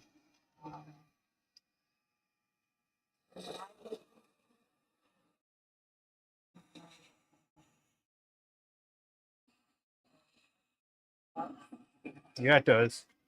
It does suck. All small businesses. Ugh. Off of me, noodles. I don't know how it'll affect other things, but I know businesses. That's very interesting. I wonder if it's like reciprocated, it goes both ways. Doubtful, because I don't think you can do it else. At least not yet. Yeah. But you know, the whole tariff stuff, who knows how that'll affect. Yeah. Outside of this. Just have to keep an eye on it and determine the way forward, you know. Tomorrow, and obviously, Ooh. we don't really know what's Uh-oh. needed, and no one is. Well, if anybody's selling on, well, actually, anybody's selling anything, I would recommend you looking at some of the European regulations coming up, starting, what, tomorrow? Yeah, so recommend taking a look at that if you have not. I'm not going to go into detail because I haven't looked at it thoroughly yet, so I'm not going to say anything about it. But recommend taking a look at it if you are a seller and you sell to Europe. So, yeah.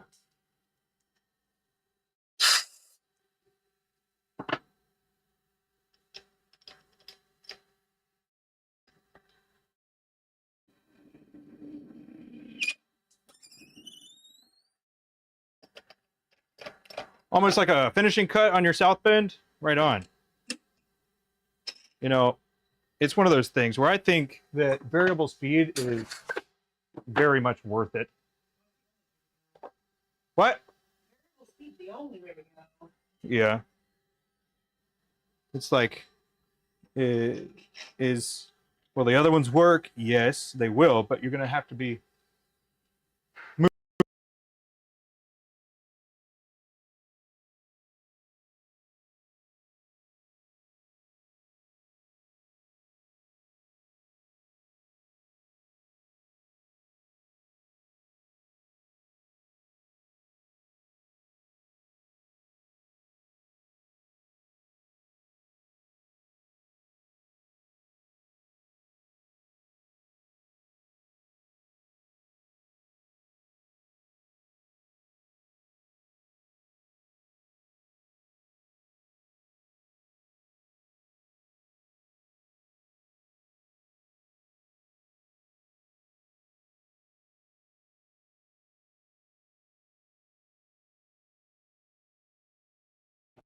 Might die again.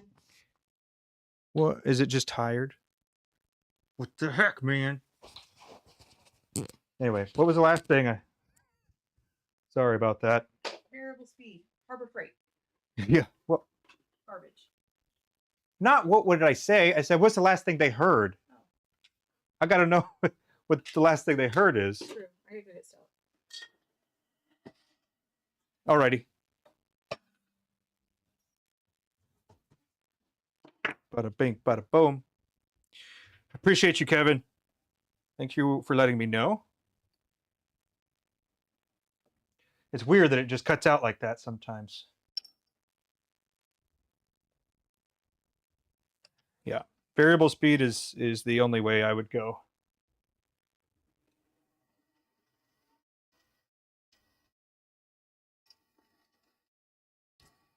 Okay, so also the other thing about it is a lot of people talk about min-maxing type of stuff for a lathe. Some people, when you talk to them, you're like, you want the best warranty that you can get. No, you want the best components you can get. No, you want the best this. And so when you start pricing all of these things out and you know, trying to make sure that you're getting the best bang for your buck,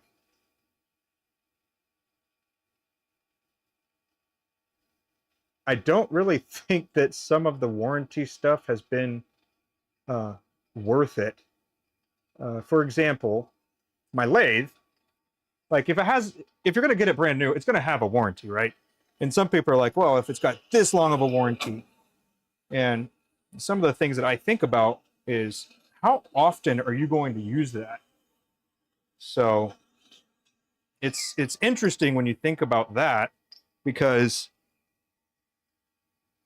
on my lathe here, um, I did have to get a call in the warranty for the bearings because they were not they started knocking, and I guess that's a common or not an unusual thing, we'll say, for a smaller lathe for jet. So there is something to be said about that.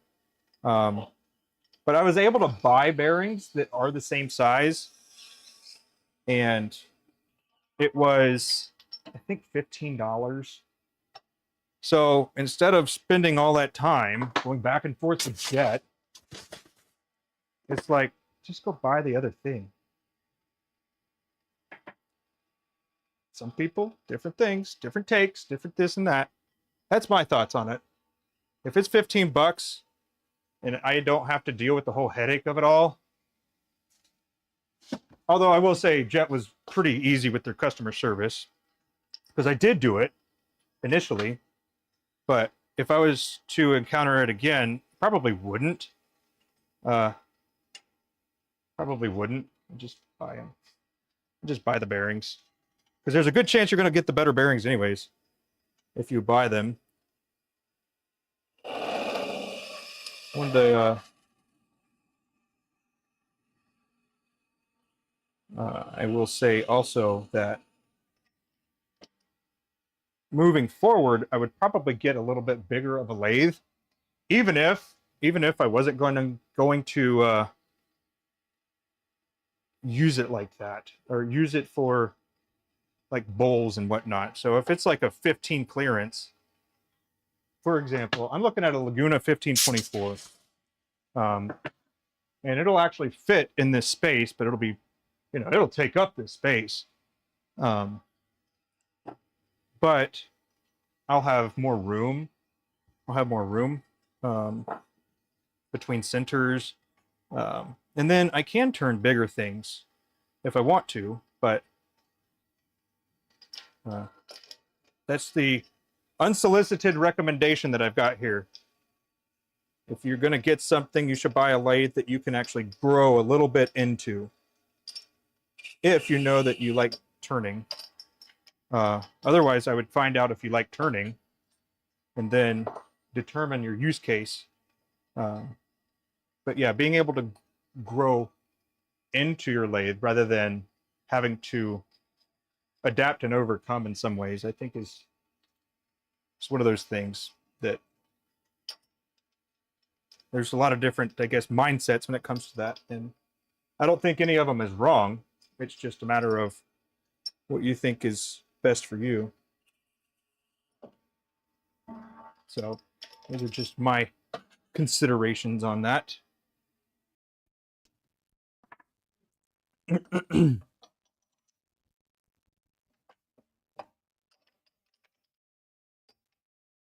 But yeah, I don't think that you can go wrong with the lathe as long as it's got, like, if you're making pens, you don't really need more than 1 horsepower.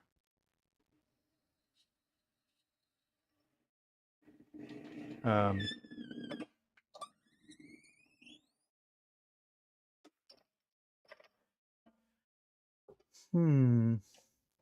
yeah, you don't really need more than 1 horsepower, really.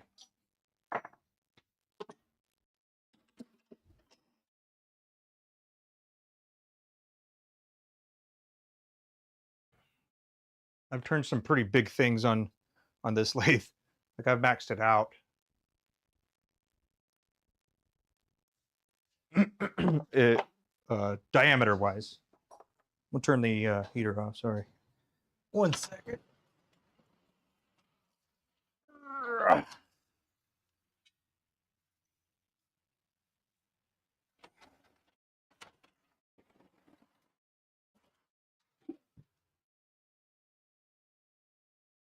All right, back. Ready for more. Cruising right along.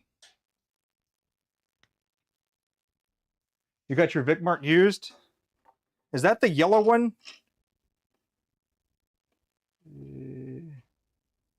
Is that the yellow one? I used to know them pretty well. The like different colors and what brand they were. No, Powermatic is yellow. What color is the Vic? Oh, it's Vicmark blue. That's what it is, isn't it? I think it's blue.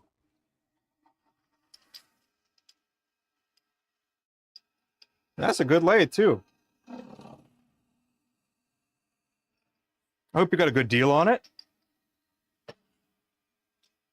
It's a good one.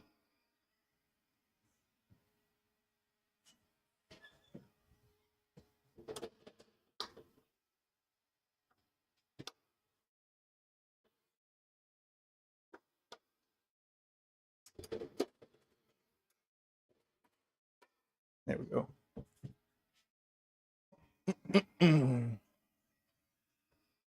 Blue and red.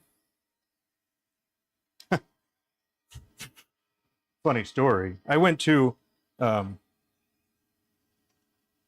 Rockler, and they had a Powermatic that was returned, and it was a pretty good deal. I think it was like 30% off or something like that, and it had only been used. Apparently, sometimes they take the floor models and they do it. They put it in like their classroom area for demo and practice classes. And there was a Powermatic one that was about 30% off because it was used in a floor model and everything.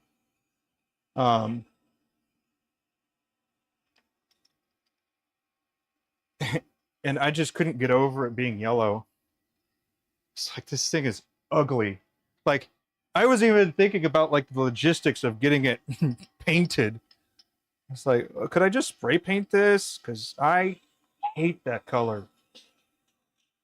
And a little silly. I'll admit that that's a little silly. But if you're going to be staring at this thing for a long time, you want it to at least be appealing to look at, you know? At least that's where I'm at. It doesn't have to be beautiful, but if I don't like the way it looks, it just bothers me.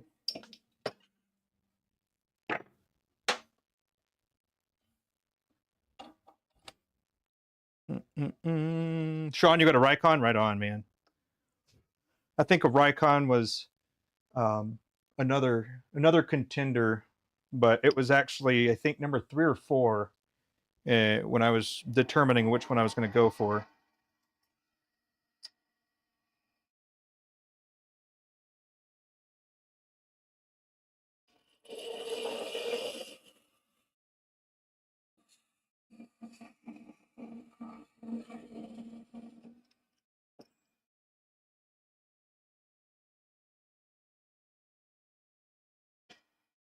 I just ended up going with the Jet.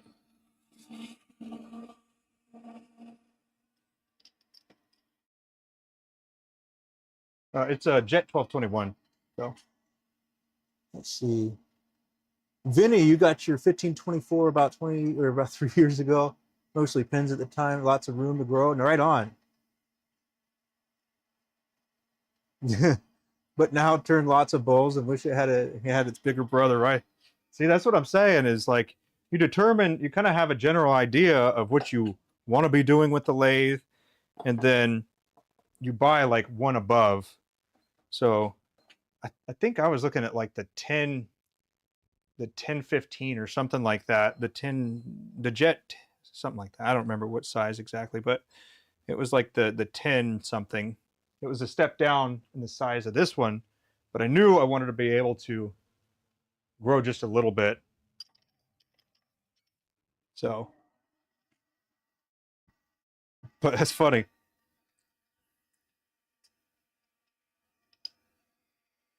But yeah. It's also hard to know if you like turning.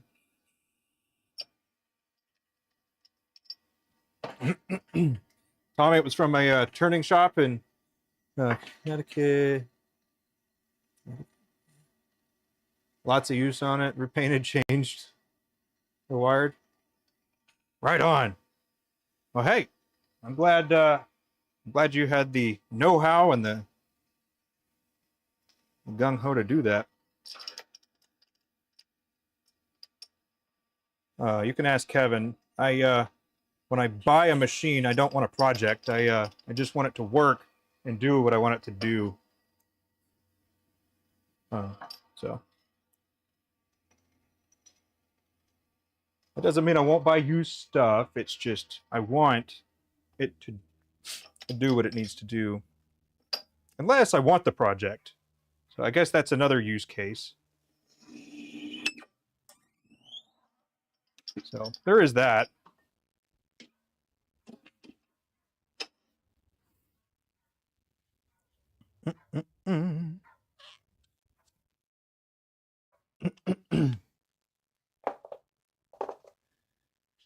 Okay.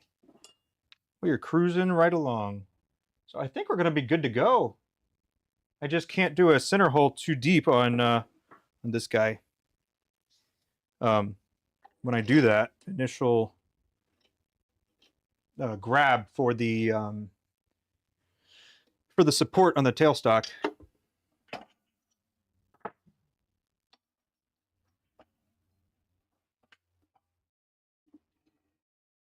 Uh-oh. Ooh.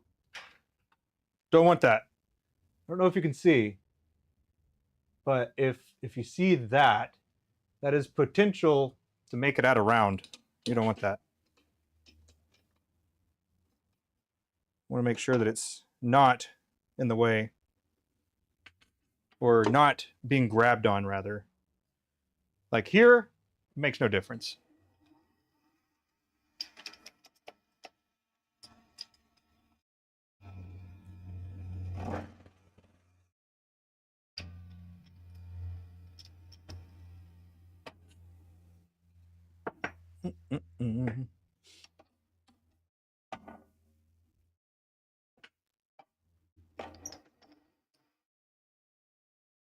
So what size bowls do you make? And are you in the market for another one? You looking for like an outboard one? They look so different than all your other ones. My wife just got a new set of glasses. They just got here in the mail. And they're blue blocker glasses for when she's in front of the computer.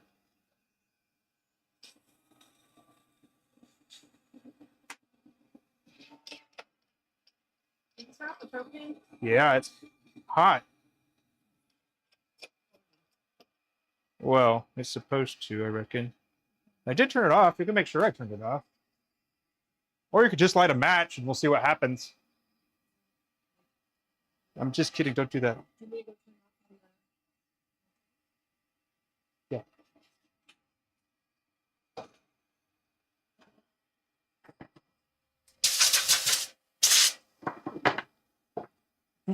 Mm.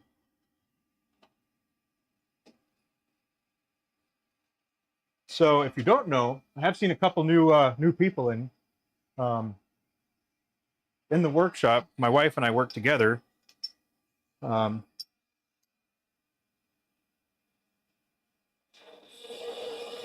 she does most of the sanding, if not all of it. Pretty much all of my sanding. And then the other logistical aspects of what goes on to help a business be will happen. Where's the monitor thing? It's not going to tell you, but it's over there. It won't? No, I thought that's part of why we got it. no. Oh. I don't think it'll tell you. I'll find out. The Syrians are Might need to recharge it, but you need to have it like away from you and sitting for like a few minutes. And in the open.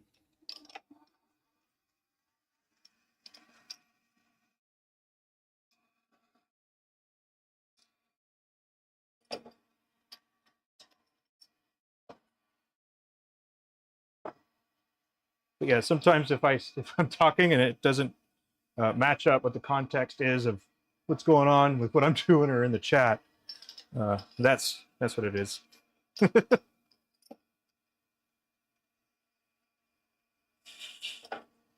But I turned the propane off, and then it still has a little bit of that propane smell.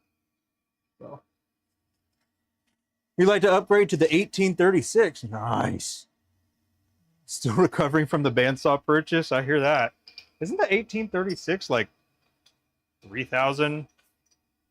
I think the 1524 was right around 2 or something like that. But yeah.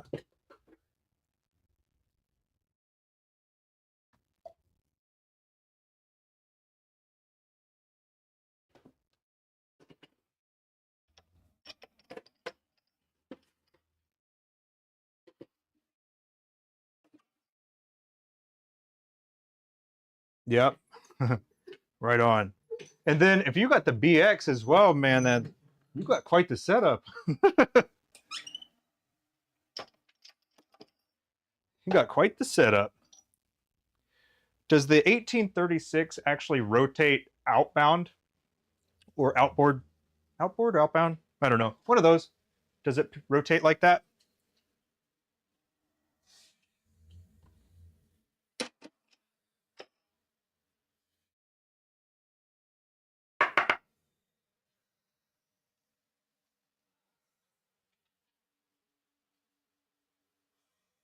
Okay, that needs to go a little bit that way.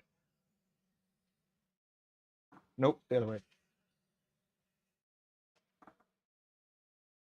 Sorry. There. That's good. Right? Yeah, we good.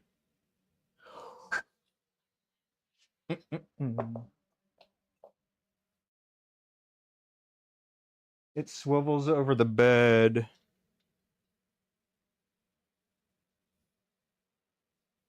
Yeah. So like the headstock, you can actually pivot it out, and then you can get a banjo that'll come and make it so you can turn from the outbound or outboard.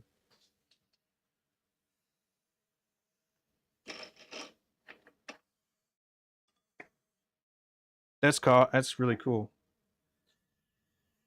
I was looking at the robust lathes. One day, I will have the most overkill lathe to turn pins. And I think that would be it. Instead of it being robust, it should be overkill. Know what I mean?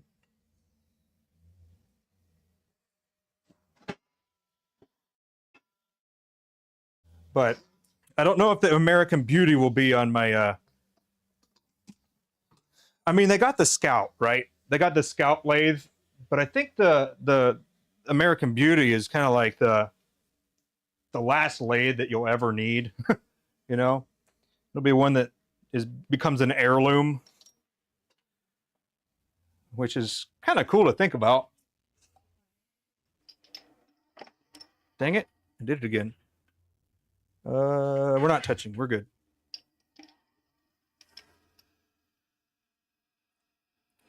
Also heard a lot of good things about One Way, but I'll be honest, I don't like the look of them. It might be a great machine, but it doesn't look right. It's got like the tube, the big old tube that you can put sandbags inside of, which is really awesome. Don't get me wrong. I think that's really cool. But I guess I'm shallow that way when it comes to machines. I don't care about its personality. I want it to have that curb appeal, you know?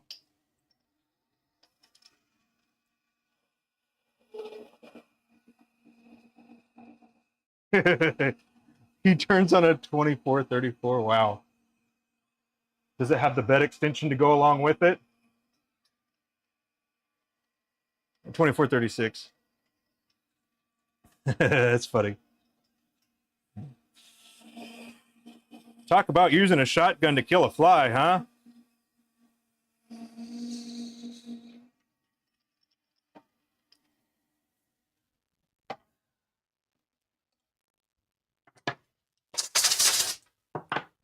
So, Vinny, what do you primarily do? Bowls? And you used to do pins.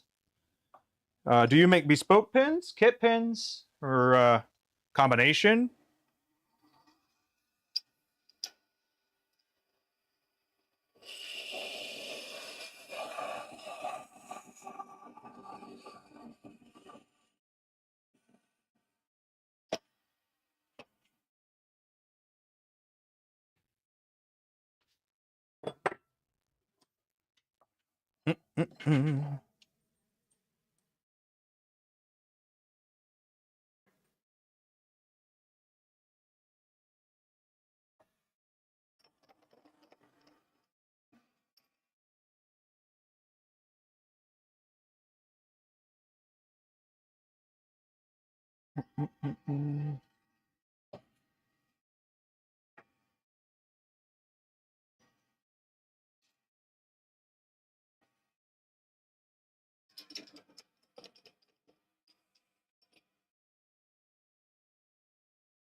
Right on. Still do pins, kit and kitless. Enjoy doing bowls. Right on. Well, hey, you turned a lot of bowls. If so, here's a question for you, if you don't mind. I have this block here. So this block is about, I'll just measure it. There we go. It is about this is the shortest side, so it's about 2 inches by 5 by 5. And obviously I got to get rid of this top layer, but I was thinking about making a bowl out of it. So you can see that I've already got the circle outlined to make the largest bowl I can. And I was just going to bandsaw the corners. But I'm thinking for something that's got this layer, it has a, kind of a larger layer on the bottom here. So I was thinking, or I was undecided, really, am I going to do a mortise or a tenon on that one? I'm not sure.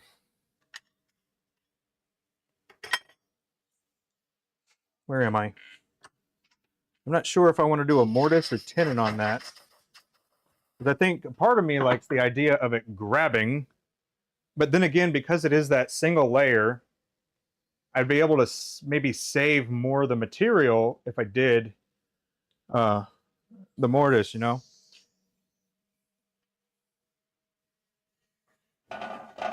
Anyway, what are your thoughts? It's all Alumilite, so I don't know if that changes your thoughts on it.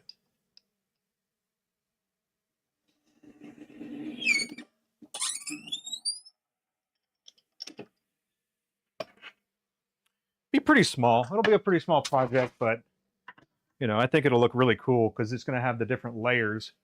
Also, because it is that way, I'm probably going to leave it a little thicker. So at least those are things that I've, kind of got to at this point, thinking about,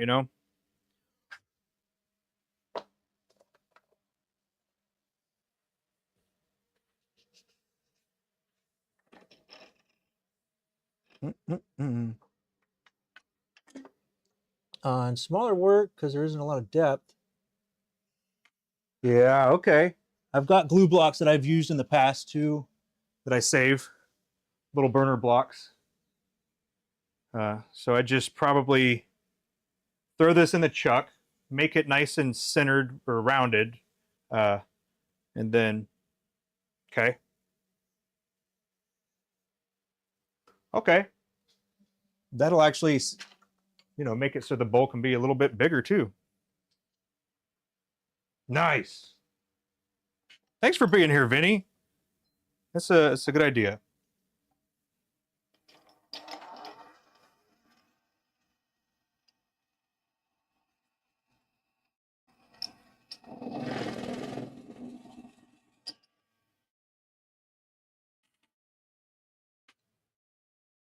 How well hot glue holds? Now you're talking about in between centers, and this is on the chuck with the glued piece to the material, what you're turning, and then you have the live center on the other side. Or are you talking about free spinning? I can't imagine hot glue being good in that case.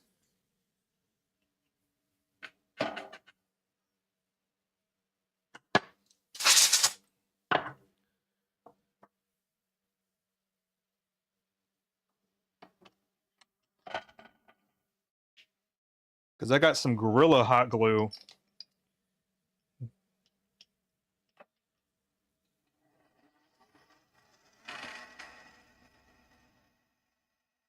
Glue the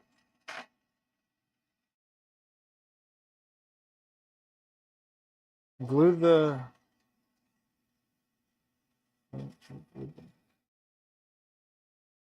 glue blank to the glue blank. Oh, the heck.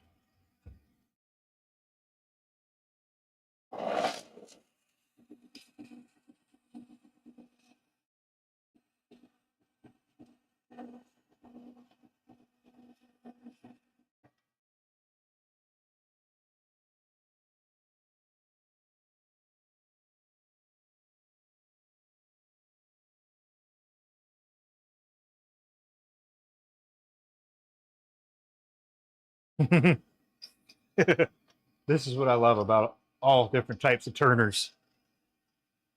They're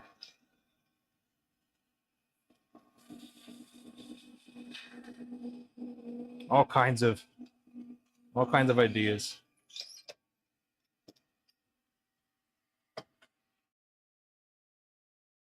Melt glue in a pot? You have a designated glue pot?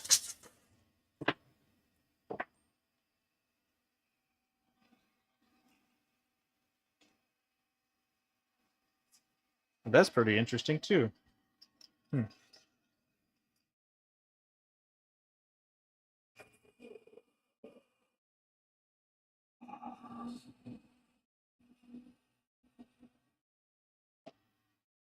I will say the feeling that I get on this red one is well, we'll have to see on the inside. But it feels a little different when you're drilling it.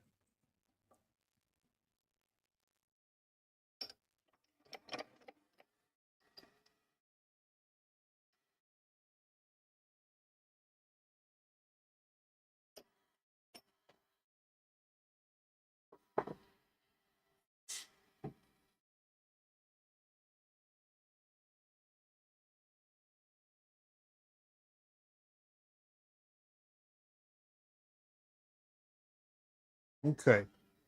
So Vinny, you're talking about like this piece right here. Trim it down, make it nice and flat, and then this end in the chuck, and then dip the side that I'm going to put the blank on. So like dip it in the glue, boop, and then this goes on centered, and then it would be like this, and then a live center on this side, and then kind of shape it how I'm gonna.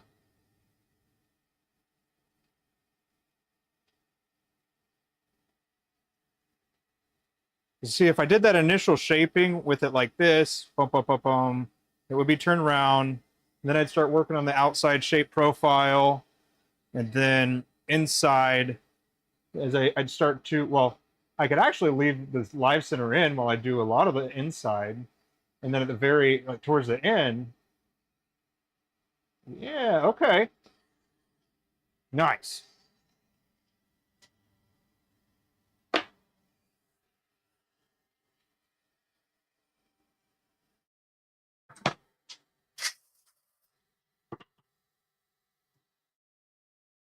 I don't know if I did this part yet.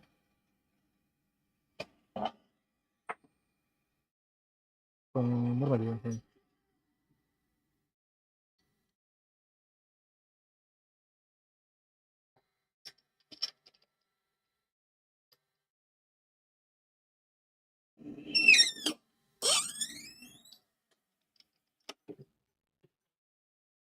Okay.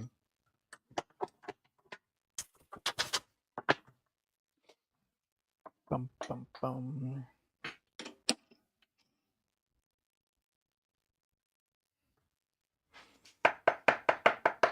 Well, hopefully I'll have a little bit of time at some point in the near future where I'll actually get to it. Because I've had that block for such a long time. A couple years at least.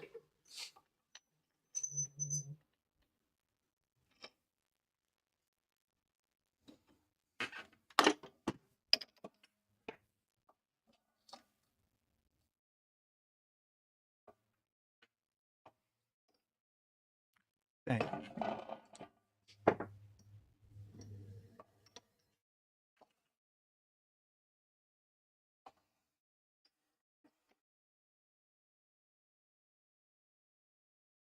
I've made bowls before, and so I was working on one actually that was we put gumballs in it. Like I saw Fordite, and I was like, you know what would be, you know what might be cool? Jawbreakers, not gumballs. Why did I say gumballs? Jawbreakers. You know how they're like different colors when you go through? I thought that would have been pretty cool. And I'll be honest, really stupid, but I didn't even think about the sugar aspect of it. But that was a thing. That was a thing. It smelled good. It smelled really good while I was in here. But it was also hot at the time, so I was sweating. And so that the sugar turned into powder, which came off, and then, well, it would land on my skin, and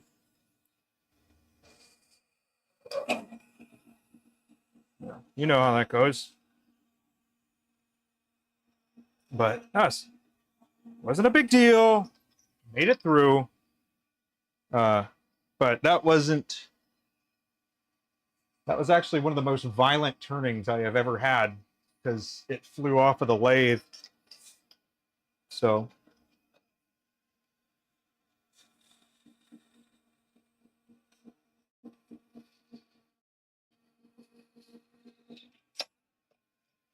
Well, it didn't actually fly off the lathe. Actually. What happened is that all of the jawbreakers were at the bottom, and then the resin was at the top, and it didn't, I guess, bind together very well, and it flew apart.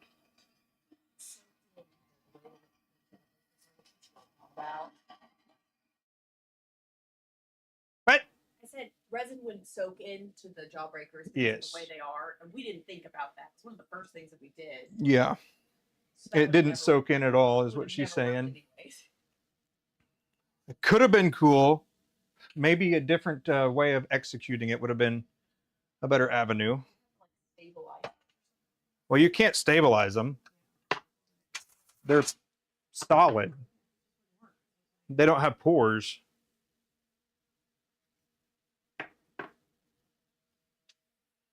But yeah. Anyway, in my head, it was really cool. When I executed it, it was not as cool. It was messy and it smelled good. But I'll be honest, I'm surprised it didn't get very many bugs. I thought it was going to be pretty buggy in here after it, but it didn't happen that way, fortunately.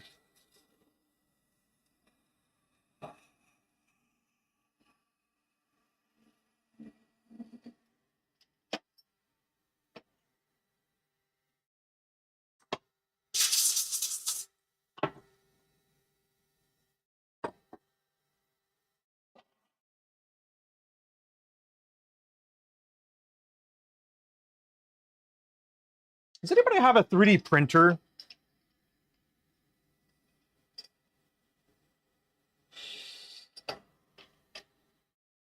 An idea I had that was inspired by the Mont Blanc flower. I don't know if you've heard of Mont Blanc, but it is a fountain pen. And then it has like the white flower on the top of just about every pen. And I was like, how did they do that? So I lost sleep about it, but I think I figured out how they did it.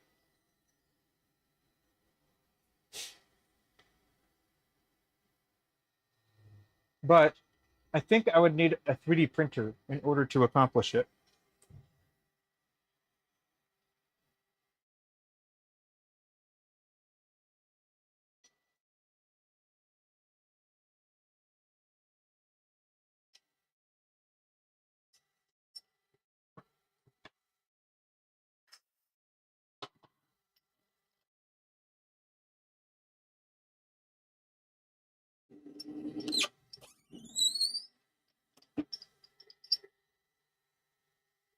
Okay. Finally. That took a little while.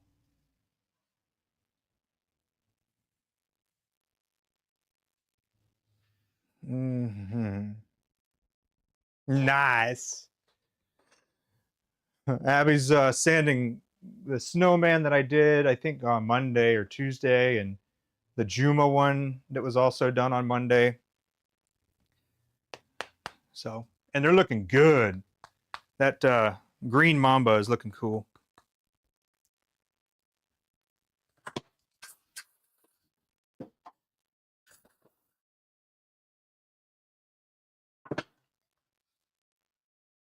Okay. So, what are we thinking here?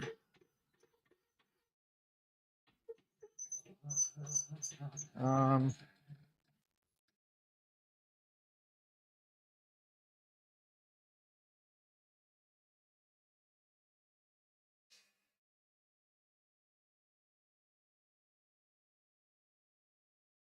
hmm.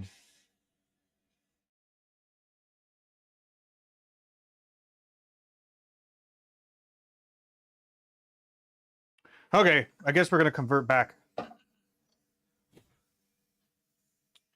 don't want to waste any more time thinking about how to do this. So, what I'm thinking, I'll go ahead and spill the beans here. But what I'm thinking about is because of how I do um, my my sections and caps. Well, if I use that Heinz pin thing, could do that. I don't want to do that right now. Yep, don't want to do it. Sorry, I kicked the can. Sorry. Let's see. We're gonna do a quick little vacuum on this. Get our workspace cleaned back up a little bit.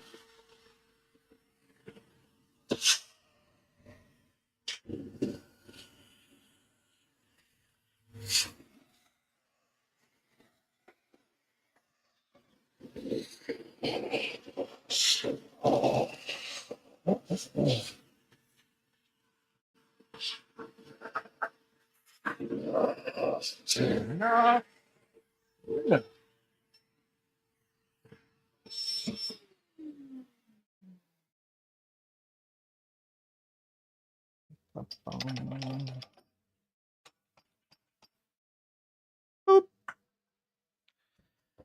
Well, I'd say that worked well. Now, the other thing that I could have done wrong with that particular thing is when you put that piece into here, into the jaws, you have to have it in like that one spot, and then if it moves around, then you can run into other problems where it gets a little bit out of round, I guess. So when you grab it one way and then you move it to like a different chuck or something, and you grab it with that chuck, it could be off or something. But I do have collets that you know, I just thought about, that I should have thought about earlier, that probably would have been useful in this case. But I'm already here. Already here. Yes, I should have used my collet. I'll try that next time.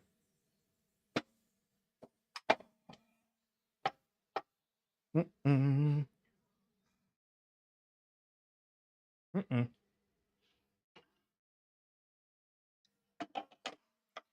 Alrighty. This will be nice anyways. This will be nice. Okay, we are gonna do the bodies here.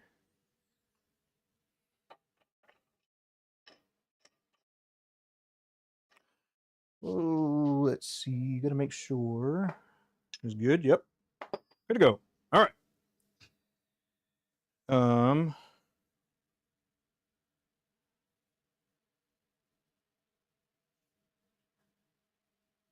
Okay.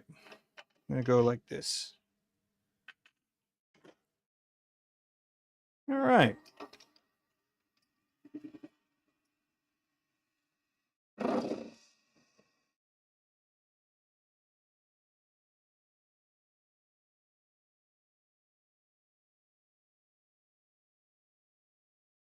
Mm-mm-mm.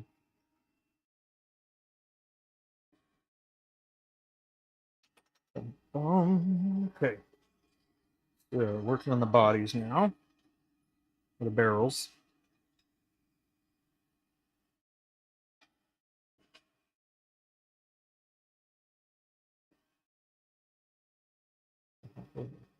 Up over here. Switch views. Change it up.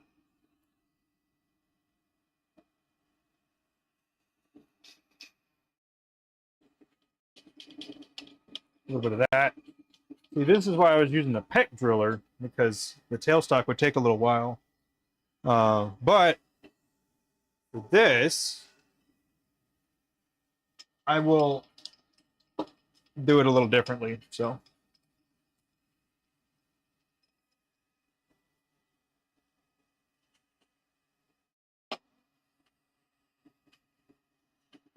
and it's faster than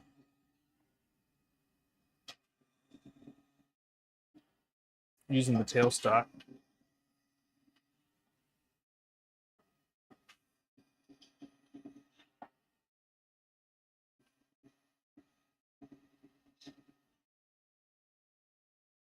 Boom.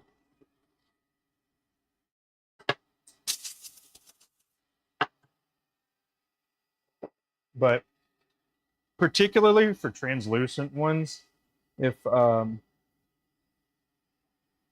going to try to go a little slower, because I don't want the inside to get chewed up too bad if the drill bit was like too sharp or something.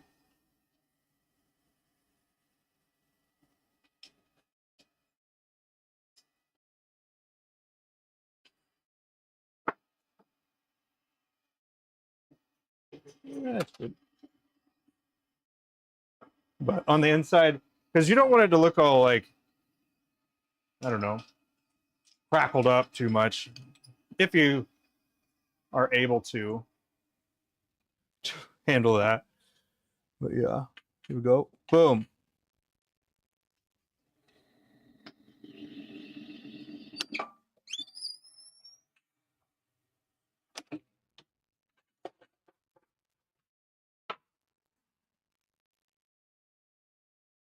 Mm-mm-mm-mm.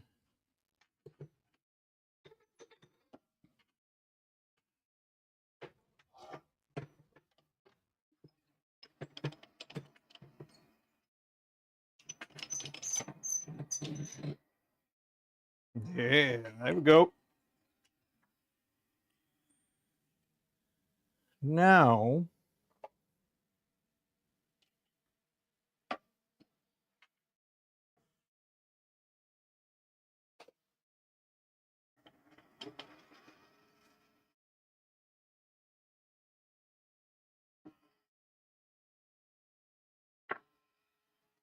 let's see. I gotta grab my little brace thing here. Where'd you go? I have a little yellow piece that I put inside to help support when I do the there we are. There you are. When I do the when I use the die, I'll show you here in a second. The little piece I'm talking about.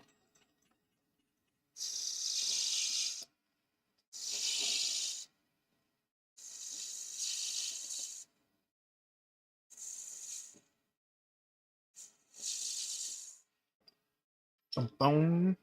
Then a toothbrush, of course, to help with the noodles. Where'd it go? Where'd it go?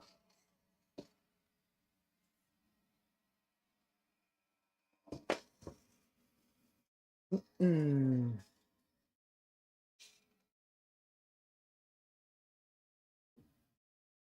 Come on, man. Where the heck did it go?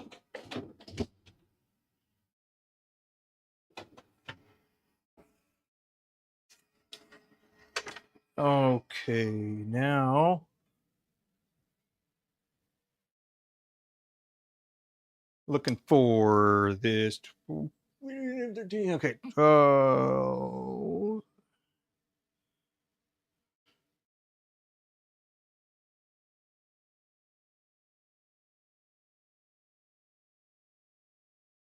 Okay. There we go. My caliper's set here.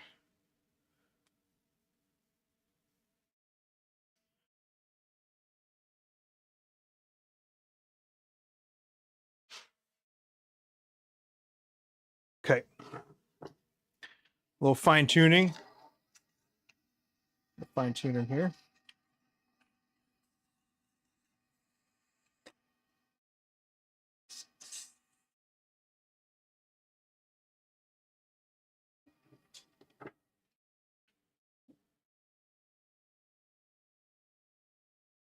Boom.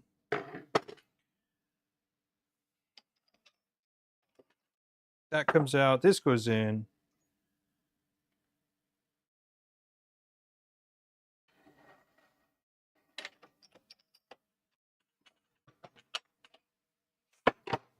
Now, my die and my sliding die holder. Got the right size.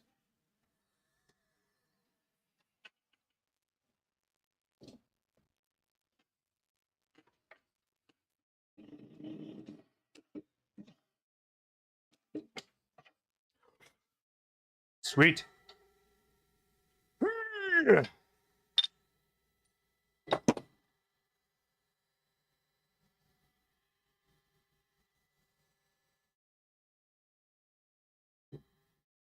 All right, there we go. And that's it. Reverse.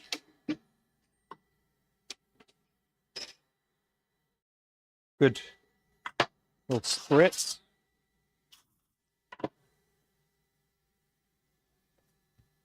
And we're cruising. Cruising right along here.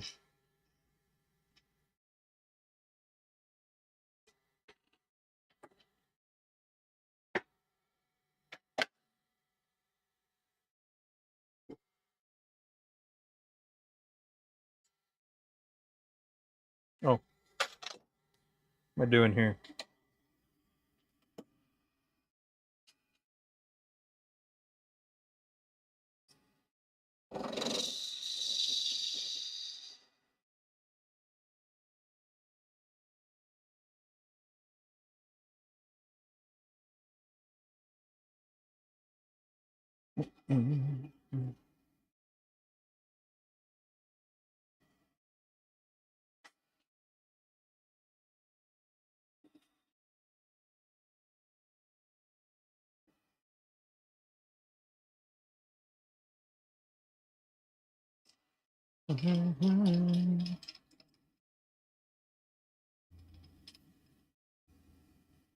Alrighty.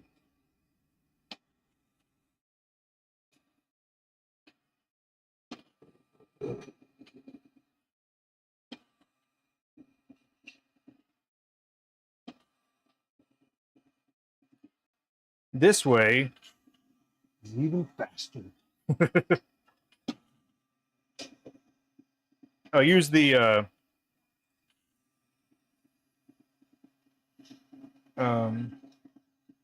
spinning part of the tailstock. I'll use that to get it started. And then once I get a decent channel in there, that's when I will switch over and do it with the just moving it. Mistakes have been made where I pushed a little bit different or offset, and it has hit like the lip on the outside here, and well, you just trim it back a little bit. Not the worst thing that could happen, but I'll use it for like controlled ones. The tailstock winding bit, I'll use that for things that I'm trying to control a little bit better.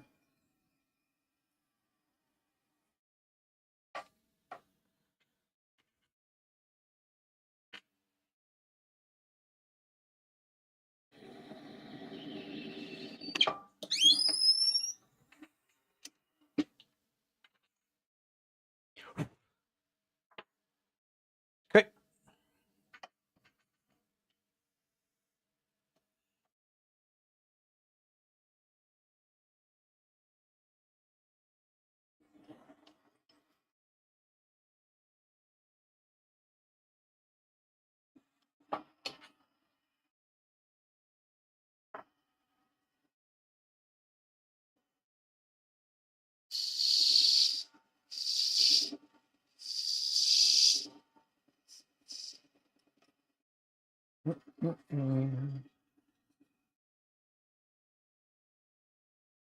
Oh, yes.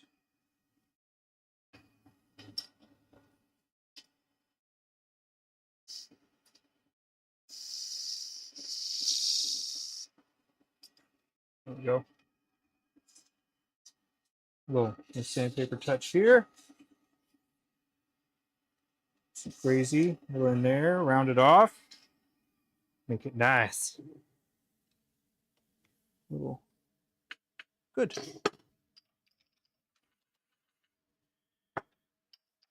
So I have an X tool, and I was thinking about using the acrylic piece that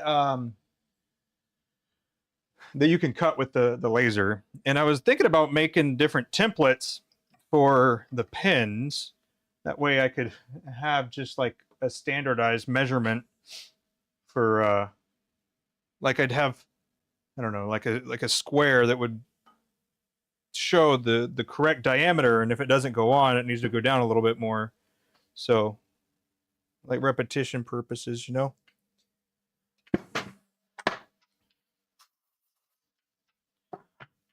But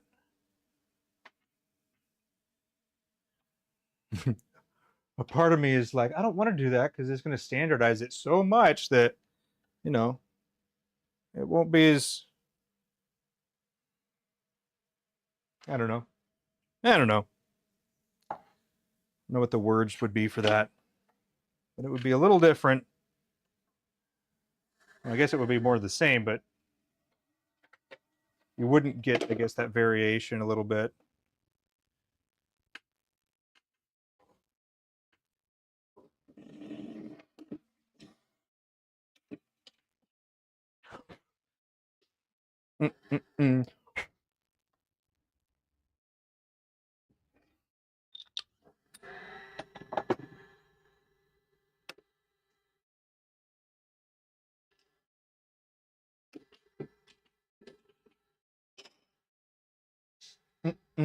Oh, I suppose I should test them on the caps here.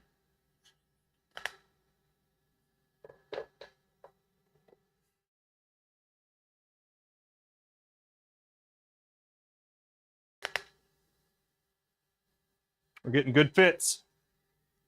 So here we go. Some good fits there. And you can tell the orientation of these two are opposite as well. That's kind of cool.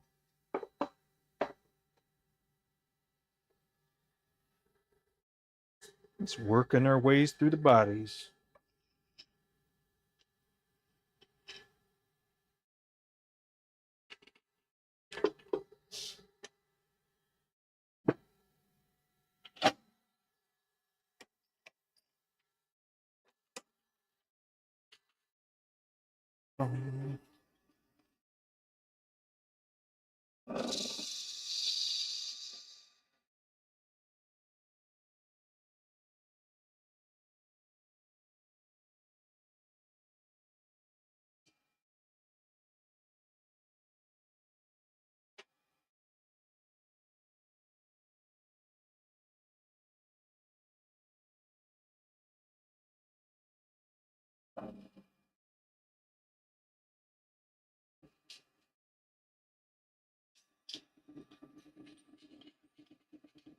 Mm. I'm about to lose control when I think I like it.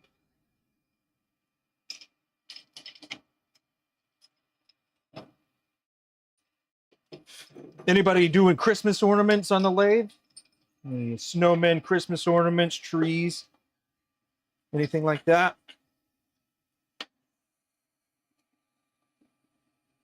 Some people are going to a market with some other wares,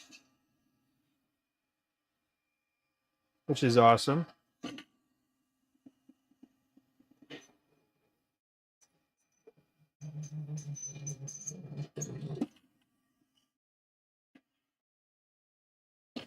I've only done a couple snowmen.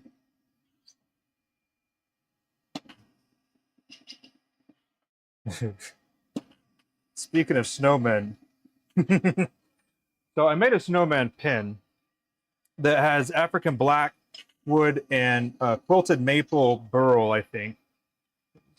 Maple. Yeah. Right on, Vinny. I appreciate your insights, man, and your experience, and your wisdom. I hope you have a wonderful day. Happy holidays if I don't see you again.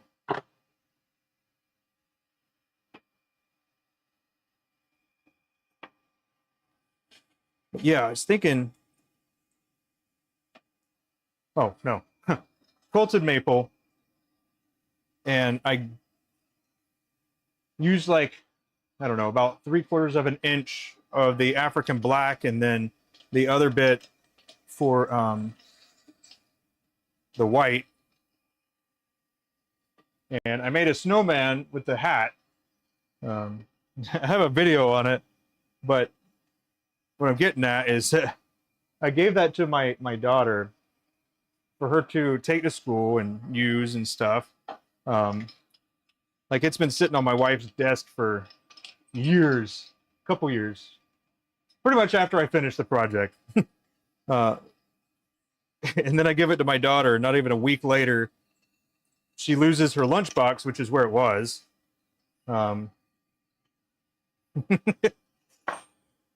And I reckon I won't see it again.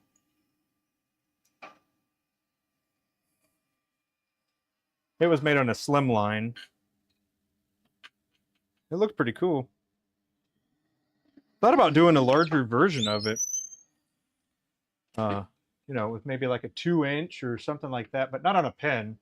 Just like a little, I don't know, like a desk something or other. You know what I mean? Something like that. Be pretty fun. But I got like 1,000 projects that I'd love to do. So just got to be patient, work on them. Keep on working on them. Or participate in some event, and then that would be the excuse to do it, you know?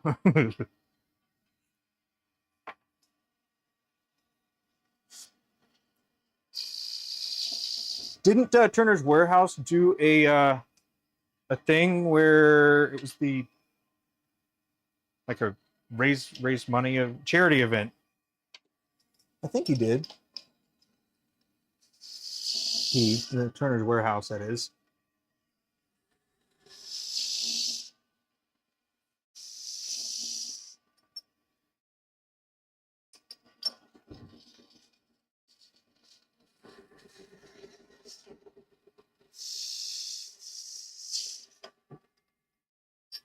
But I did not participate in that, but you know, that would have been a pretty good thing for it.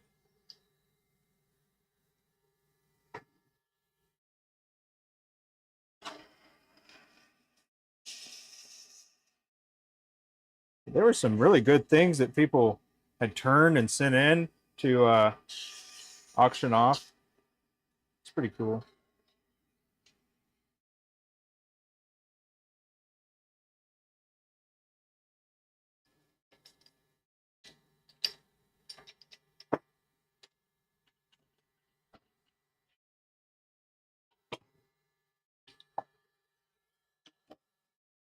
Mm-mm.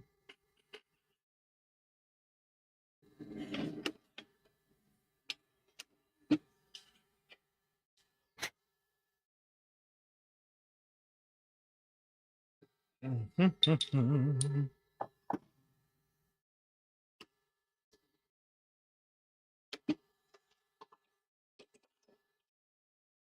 All right, let's see how we're fitting here.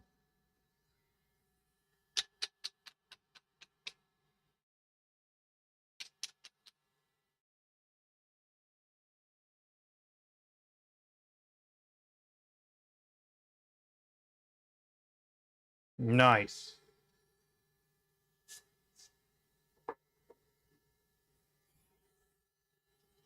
Cruising right along here.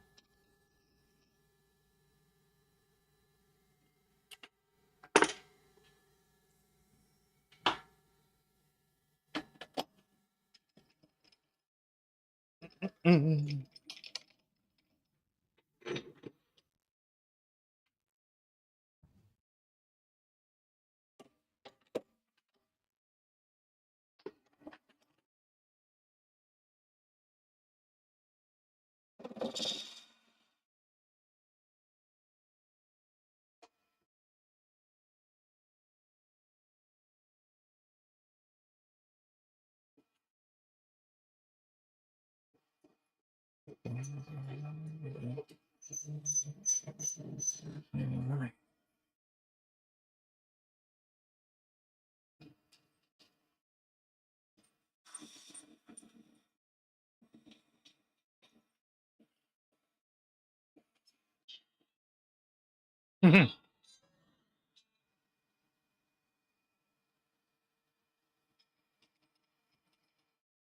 All right.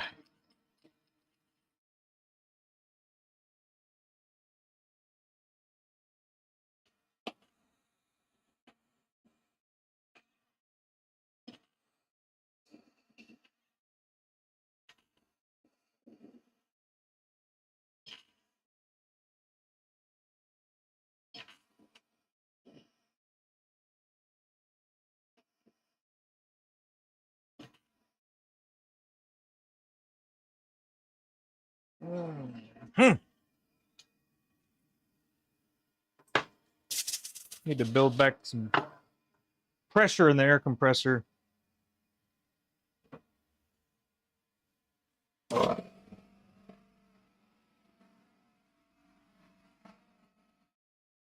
And we did get a new pancake compressor. I just haven't brought it in here yet.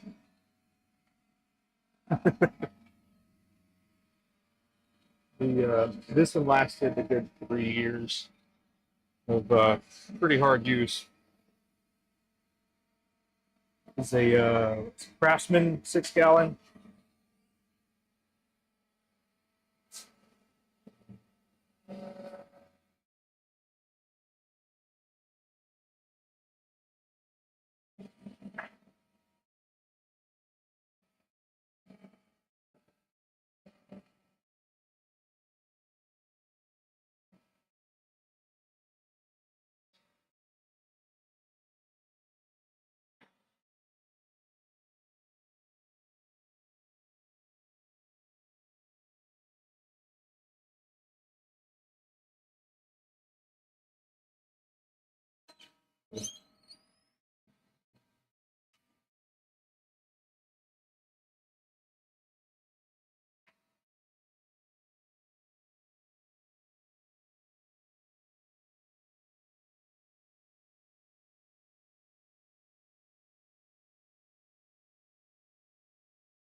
Almost.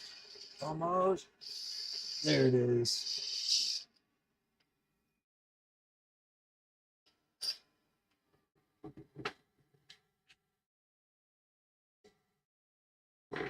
Love it.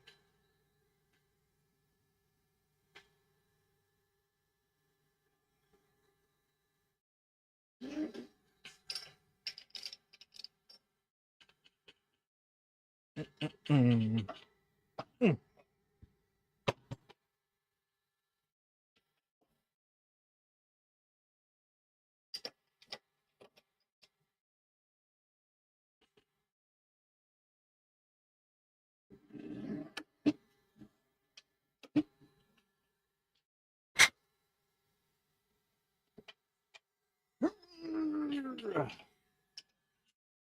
I knew I slammed it too hard in there. Dang it. Here we go.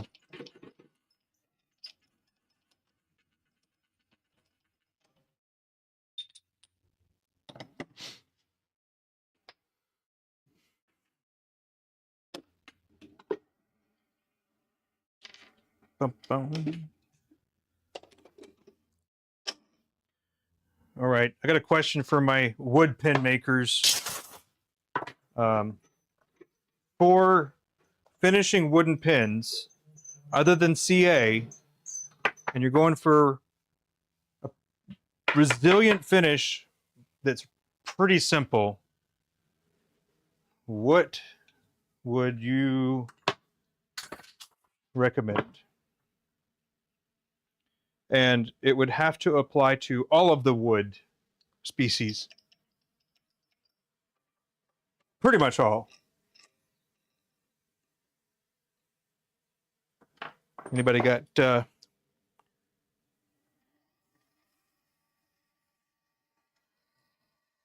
they drop it? No. Some friction polish is probably what I'm going to end up doing for it. Oh my goodness, there it was.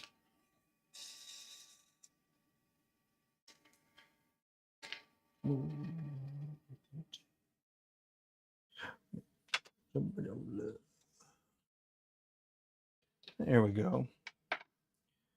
Sometimes a quick fix on this is if you just hit it with a little sandpaper, you can knock the edge off, and that'll help help with the fit, also the aesthetic of it, because you don't want it too sharp. You don't want it to be uncomfortable for anybody that's going to be using it. So knocking off the corners is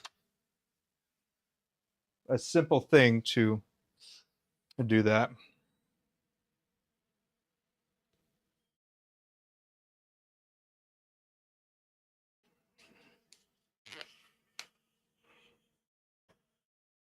There we go. Boom. Oh, we're cruising.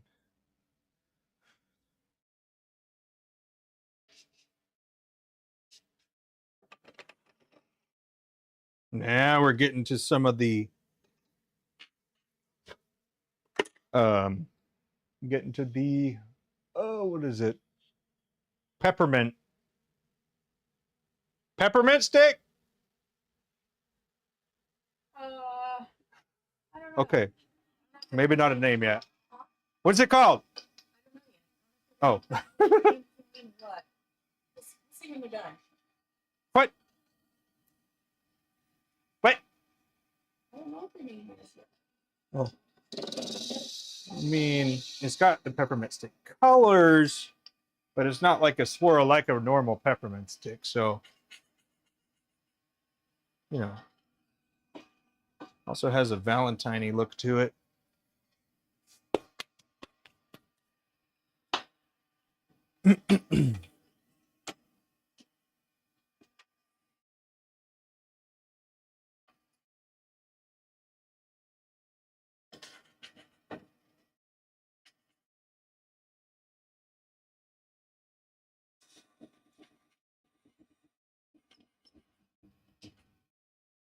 Go.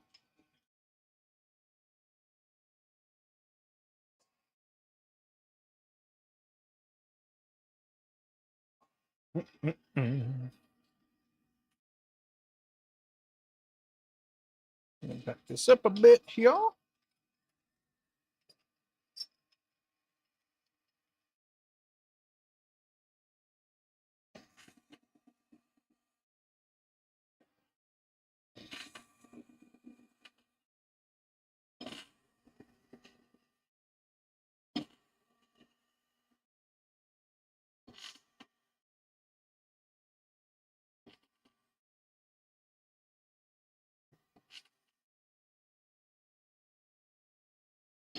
See, I could tell that this material cured a little differently. It's a little bit harder feeling.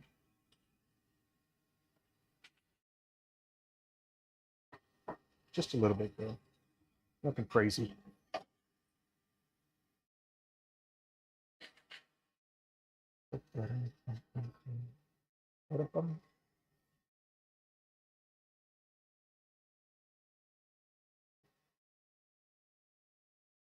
Hmm.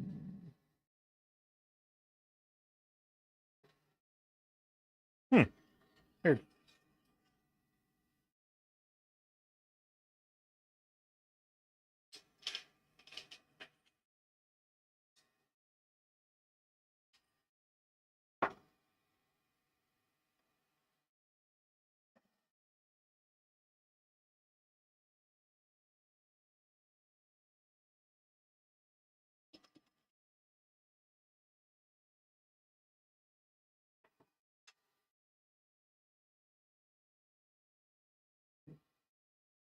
Turn the speed down.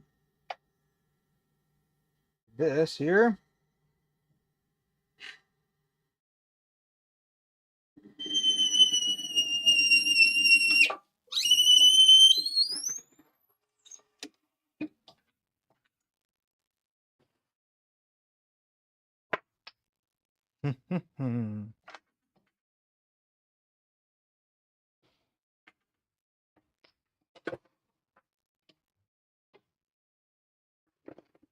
For tomorrow. No, that one doesn't need to. No. That's it? That's all you got in you? I'm done. You want to talk? No, You gotta. that's sleepy. I know it's sleeping. I know. Go push on the right side of the handle. The handle, the carrying handle of the compressor. Now push it down and hold it. Just don't bounce on it, just push it. Oh, is it? Well, it should slow it down. You gonna go set up your stream? Just kidding. Just kidding. Could though.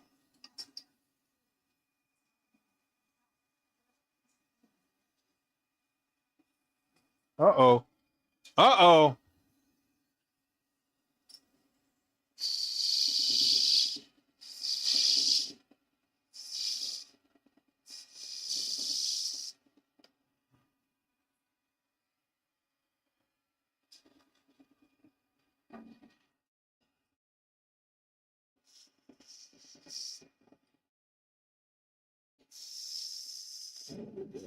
I should have shaved a little bit off there. Like that. What is this? Feeling good. Let's check this. Boom.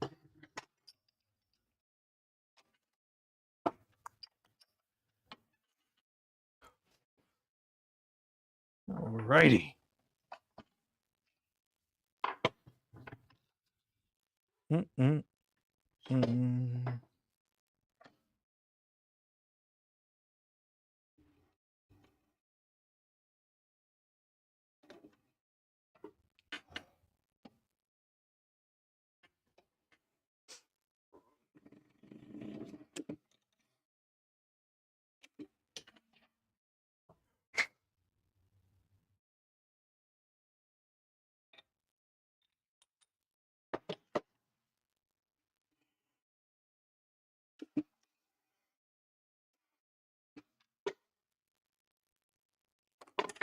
All right. Knock that corner off just a little bit more. Might have to chase the threads, which is okay. Not a big deal.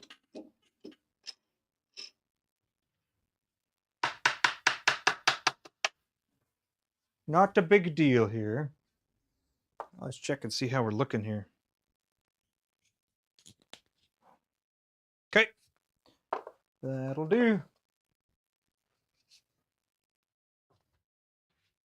Friction polish. Right on, man. That's kind of what I was thinking. I think I'm going to work a little bit more on the design. Or basically iron out the design. But yeah.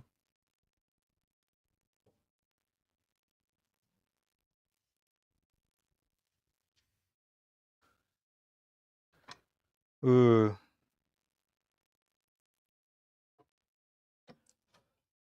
I've tried that, and for whatever reason, it won't finish right.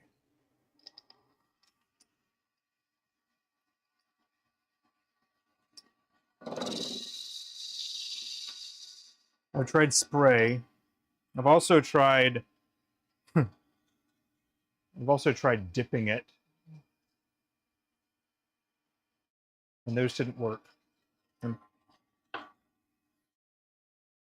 it didn't cure hard enough because it's too thin. At least that was our experience with that.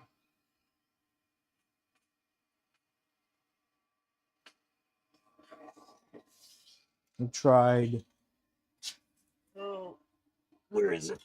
Oh. Yeah. Now, I guess to be fair, we didn't try it on wood, but we tried this, tried it on a bowl, and it ended up with some lines that were not appealing. But yeah. Tried a couple other things.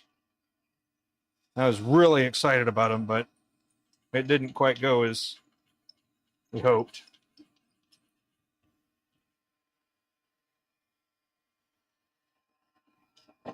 But I suppose I don't have to share only the victories. I can share the failures more.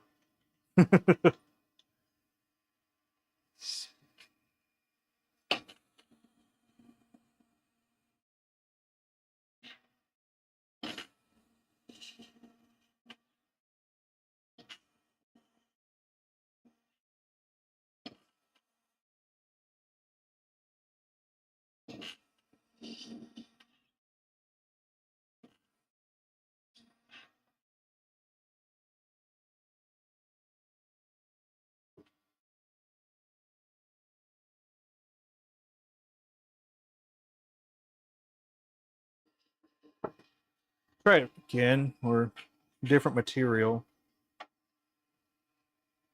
I had them over there,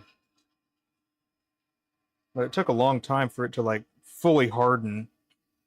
And then because of that, we had to cover it and whatnot to make sure it doesn't get like little dust particles falling onto it.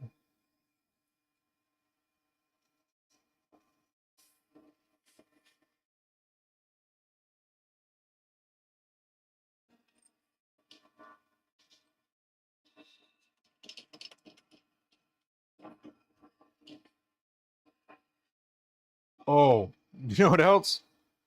Um, the other thing is I've seen some things that were like that were sprayed on or dipped or whatever. And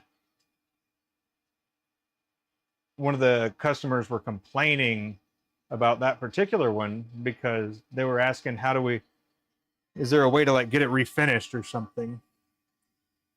Um, so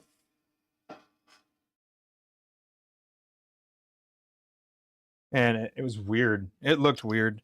It had like um, different areas where they were holding that was like worn through to the wood. So you could tell that that stuff had worn off in those spots. And so it has like, I don't know, like a donut that doesn't have any of the glaze in some spots. This is what it looked like. I don't know about that.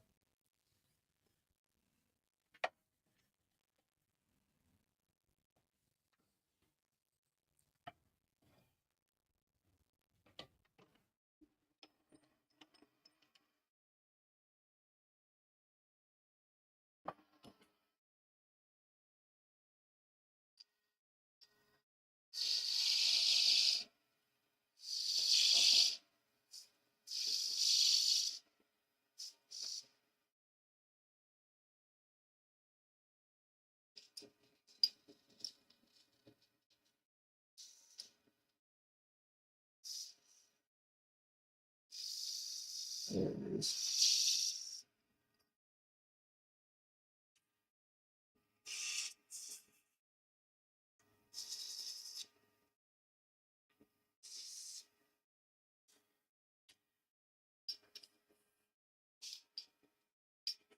Mm, mm, mm, mm, mm.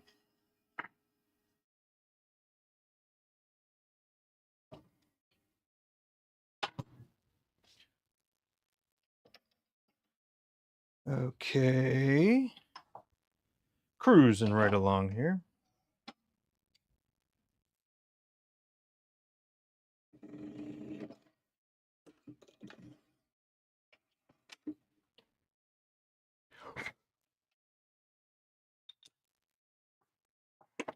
My mess up here is starting to look festive.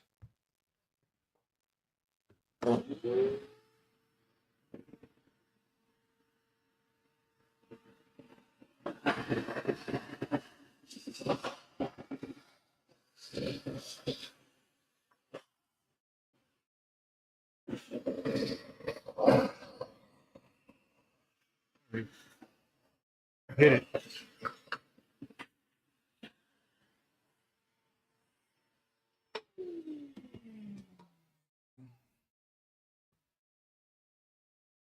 Bum, bum, bum.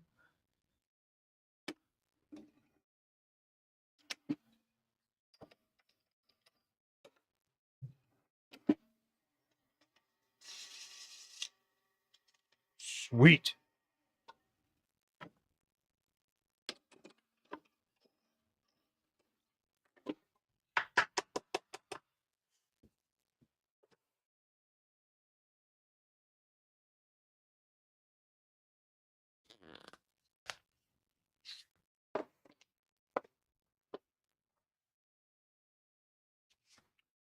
Well,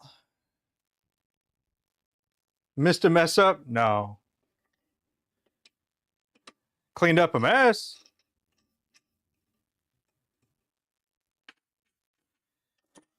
But no, no mess ups.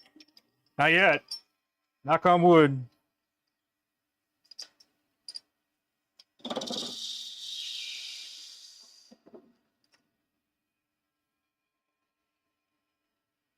Mm.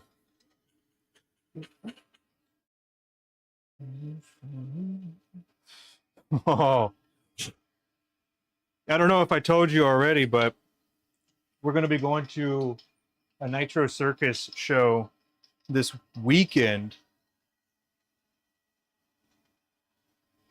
which I haven't been to one, and neither are the kids, but I'm really, really excited about that.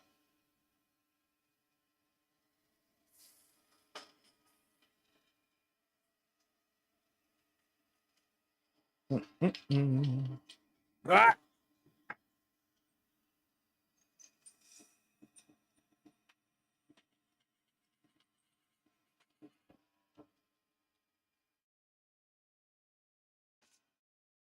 Those were cool back in the day. I'm hoping they're still good into the modern day. I know Red Bull has definitely leveled up. I've deliberately been trying to avoid any of the other trailers or anything like that for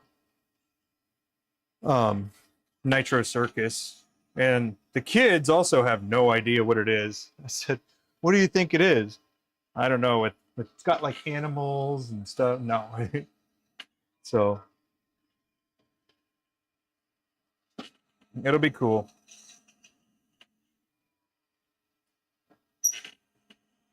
So they have no idea what they're getting into either.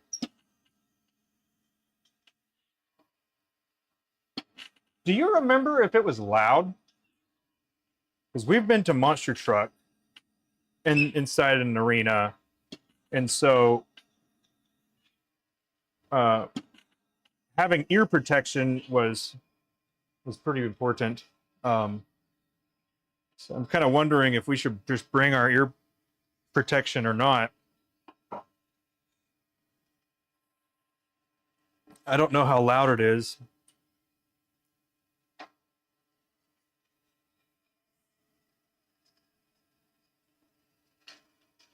I've taken my kids to drag racing before and absolutely have hearing protection for that. Love Top Fuel drag racing. So much fun. I think they burn like 25 gallons per run.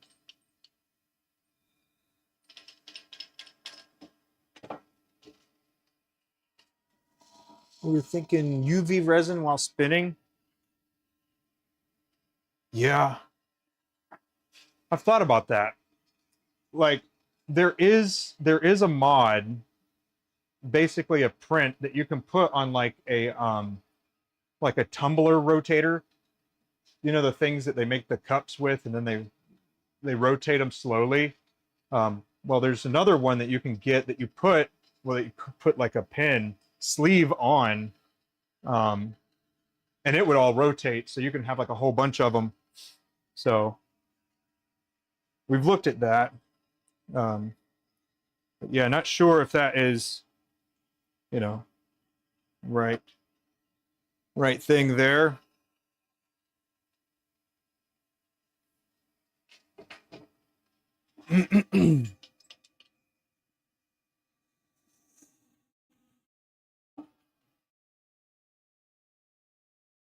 Yeah. Let me show you this other stuff that we tried. So we had tried that spray, and what was the other thing? Where is it? Polyacrylic. Yeah, there it is.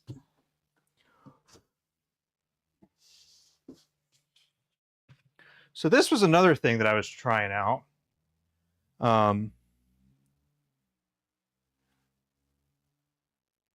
But for it to like fully cure, it's like allow 3 hours before light use and then 24 before normal use. But normal use is kind of different than like, I don't know. The other thing is some things is like hit it with some sandpaper. Don't use steel wool. So 3 hours before light sanding. So following the directions on this, it's like, goodness gracious. Now, I don't doubt the results, but when you're looking for something to be kind of efficient, you know, that was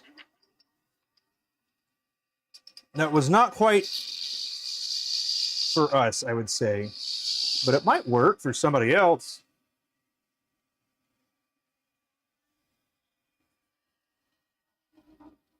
What? 2 more bodies. This one and another one.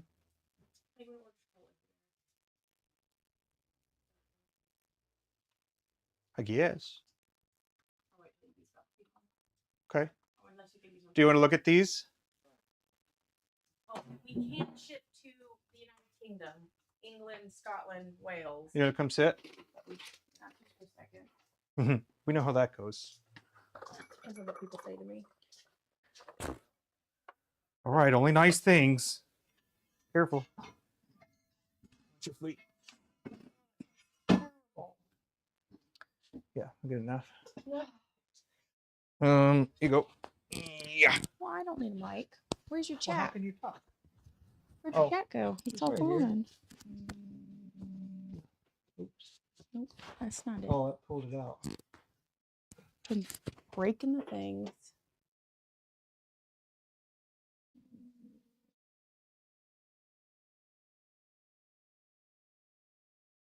I'm trying to put it back in.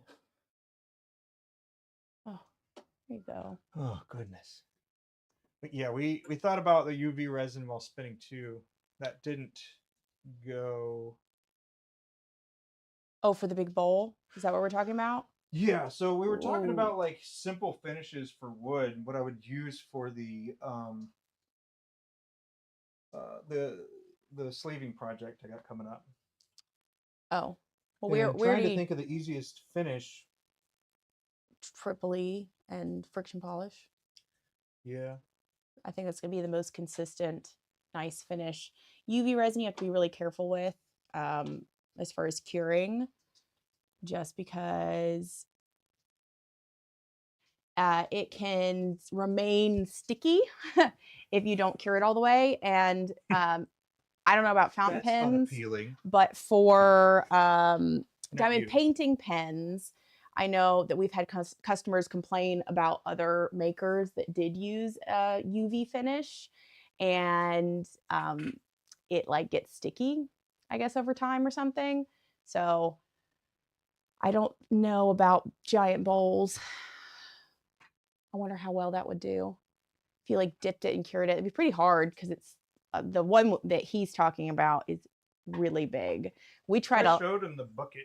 Yeah, I tried a lot of different things on it. We tried a spray, I tried CA. In general, especially for the wood projects that he's talking about, I think that to show off the wood the best and to keep it as consistent and easy as possible, we like triple E, which is like a wax based polish, and then I'm pretty sure you can hand it to me. I can look at it.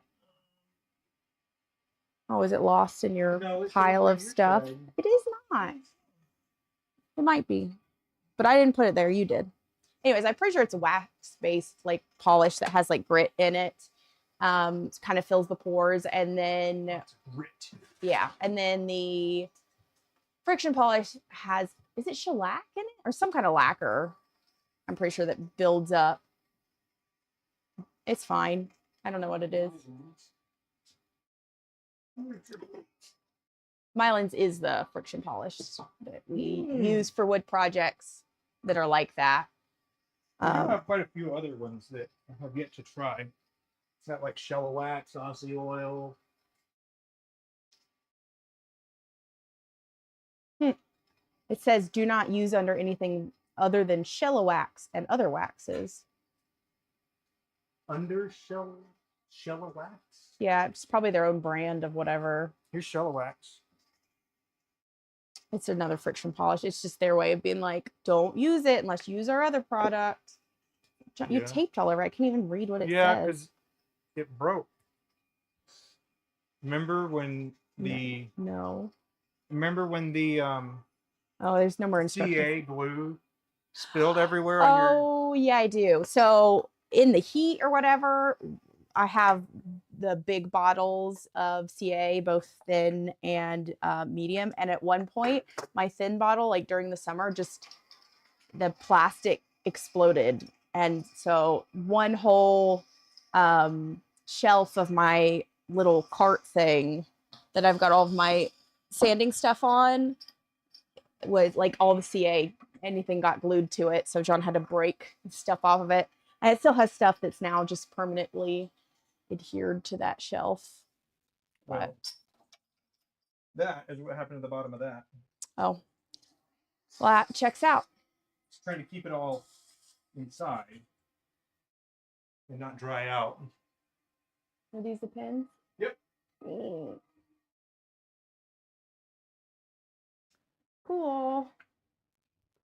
Oh, what? I didn't thread it yet? I'm interested to see what the pattern is further in once you start turning them down.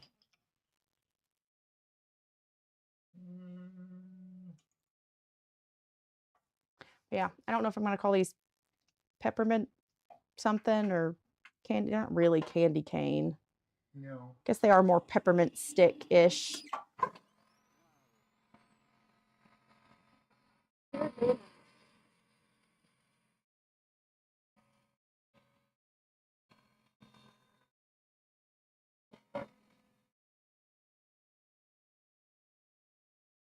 The compressor keeps kicking on because it's leaking. And even though I bought us a new compressor, which is inside by the front door, John hasn't brought it out here.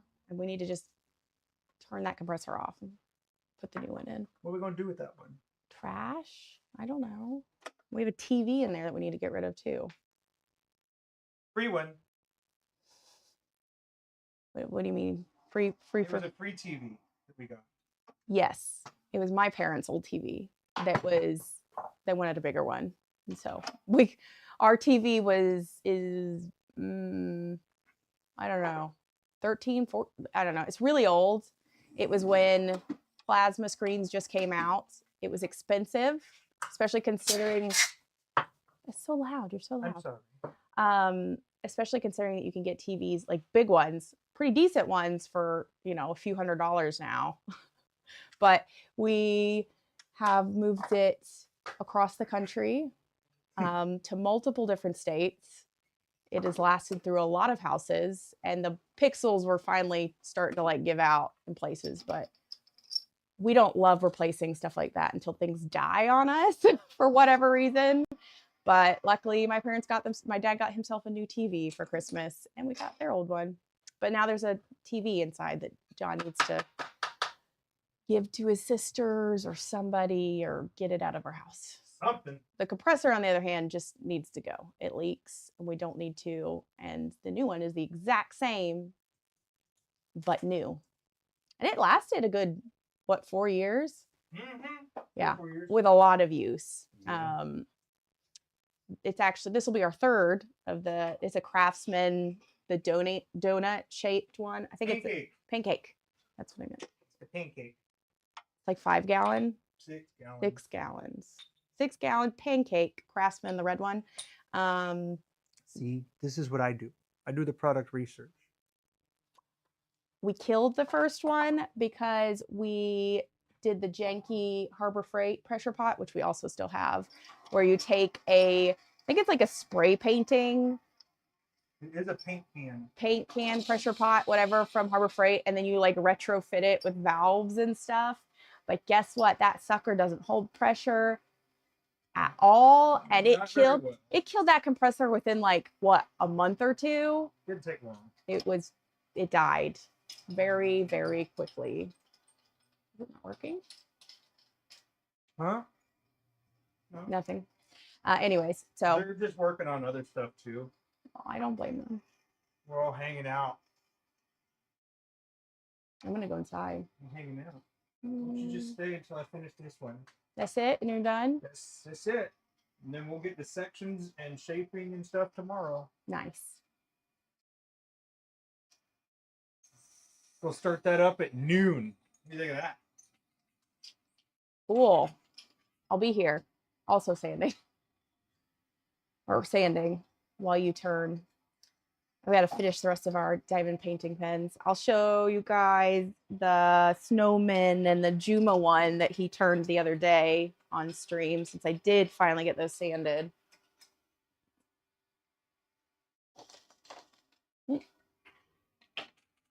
And actually what we realized, or what I realized, that John found, is that last year when he made a snowman diamond painting pen, I never sanded it. It got like stuck in a bucket, and so Stuck. It got stuck in a bucket. Somebody I didn't put it there. put it aside and then I guess never sanded them. So man, these white ones do not want to pick up on.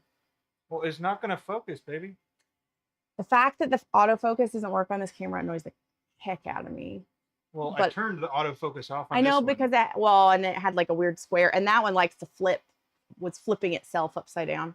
But anyways, these were a pain to sand, like more annoying than other shapes because of the weird fat bumps in it and the little hat rim. But they turned out pretty cool. I think they're cute. And then the Juma, which sands like a dream. So I think I might have put some of those pins, like for fountain pens, up next. That I need John to make us some Juma ones, because man, it was really nice to sand. And it is so cool.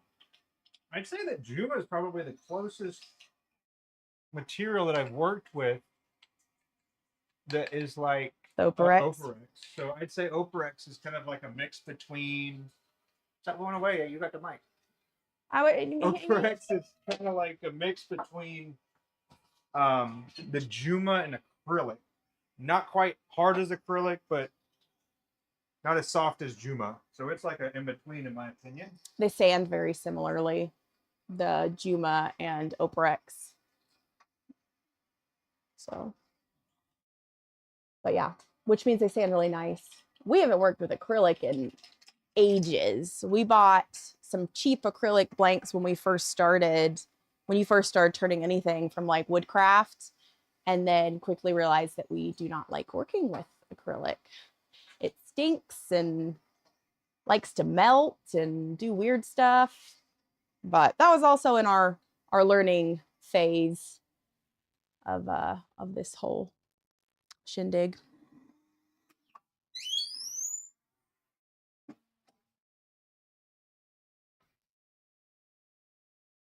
Those weirdly look like they got more mixed up than the Other ones? diamond painting pens, even though I waited until that was hotter. Yeah. I tried out a new pouring technique for these to get that peppermint looking like wave in it. I think they're gonna be really cool. Just, it's one of those things that we take out and I'm like, huh, that's what it looks like. And he hasn't turned them down a whole lot yet. They'll be. If you really want, I can turn one down. No, I'm gonna go inside. I'll just do that. We're fine. It won't take long. If I was to do them all, it would take like another while. Well, I don't want a while. I don't really want a while either. We have to finish our bad movie. I have to finish designing that pin. What pen? Your pocket pen? No, the wooden one. Oh, are you working on your sleeving or whatever you're gonna do for that? Yeah, I gotta get all the measurements and then set up the bits for it. That does not sound fun at all. I hope you're writing in your Hobonichi cousin expensive planner that you made me buy for you. Hey, I'm not, for one, because it starts in January. Well, your little one has already started. I've been writing in that one. I've been writing in that one. We're trying to be planner people. We're working on it, both of us. Yeah, it is a learning curve, I'll say.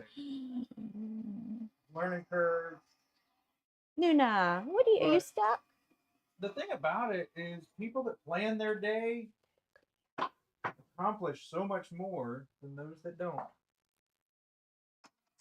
I always have a plan for my day. Well, I have a plan, but if you were to write everything down and you budgeted your time the same way, I kind of do. then you would be even faster. It's more like I don't want to use the other bits of time that I have, so I budget in what I need to get done so that I can have other time. Sure, I could fit more in every day, but that sounds exhausting, and we've done that, and then it's burnout. That's what it's happens. Your dog's watching you. Hey. Triple E, then sand seal, then friction polish. We do sand, like dry sanding on wood up to 600, and then triple E, and then friction polish for us. Triple E. Yeah, we're talking about wood. E triple E's then sands then friction. Yeah, I sand What first. grit is triple E? I don't know. Comparable to, I wonder. I don't know. I can Google it. Let's look.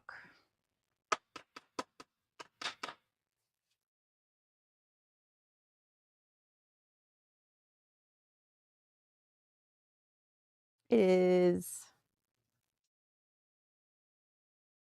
very fine grit, often exceeding 1200. 1200. So we sand up to 600 and then use triple E. It doesn't have a designated grit number, but is rather a product name that produces a very fine finish. It's applied after sanding with a medium to fine grit sandpaper. What? Are we supposed to apply triple E with sandpaper? Weird. I wonder if Zona paper would be a good choice with that. We could, because so there is some rougher Zona paper, like on the lower I end. wouldn't do it too rough. No, I'm saying that there's like, I think there's like an 800 or 600 or whatever. That's so interesting. Well, now I'm going to have to try that at some point. See what happens. Applying triple E with the sandpaper. Very strange.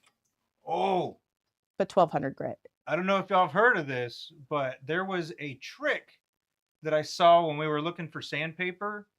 And people were like, there's an old trick of putting a little bit of soap in the water for your sandpaper that helps it not stick to it. If for wet sanding specifically. We'll have to try that because I have not. I kind of forgot about that. Pretty standard, really. Yeah, it's true. Pretty standard, really.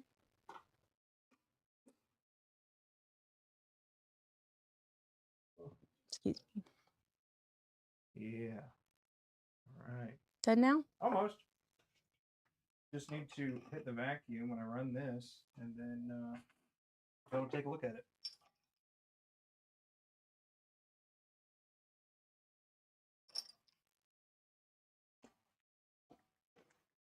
You want me to stay here? Yeah. The Stay there. vacuum's loud. It won't be long. Maybe even you can turn it off or on to minimize how long it's got to be on. Woo. All right. Well, you turn it on here in a second. Go for it. Xbox on.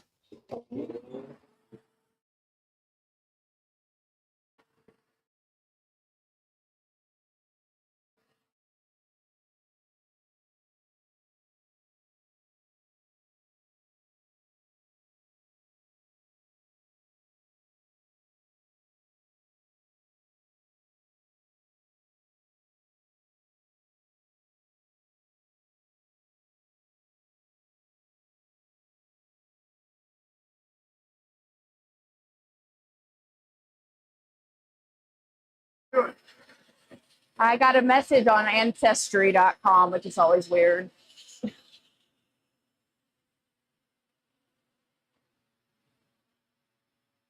Turn it off.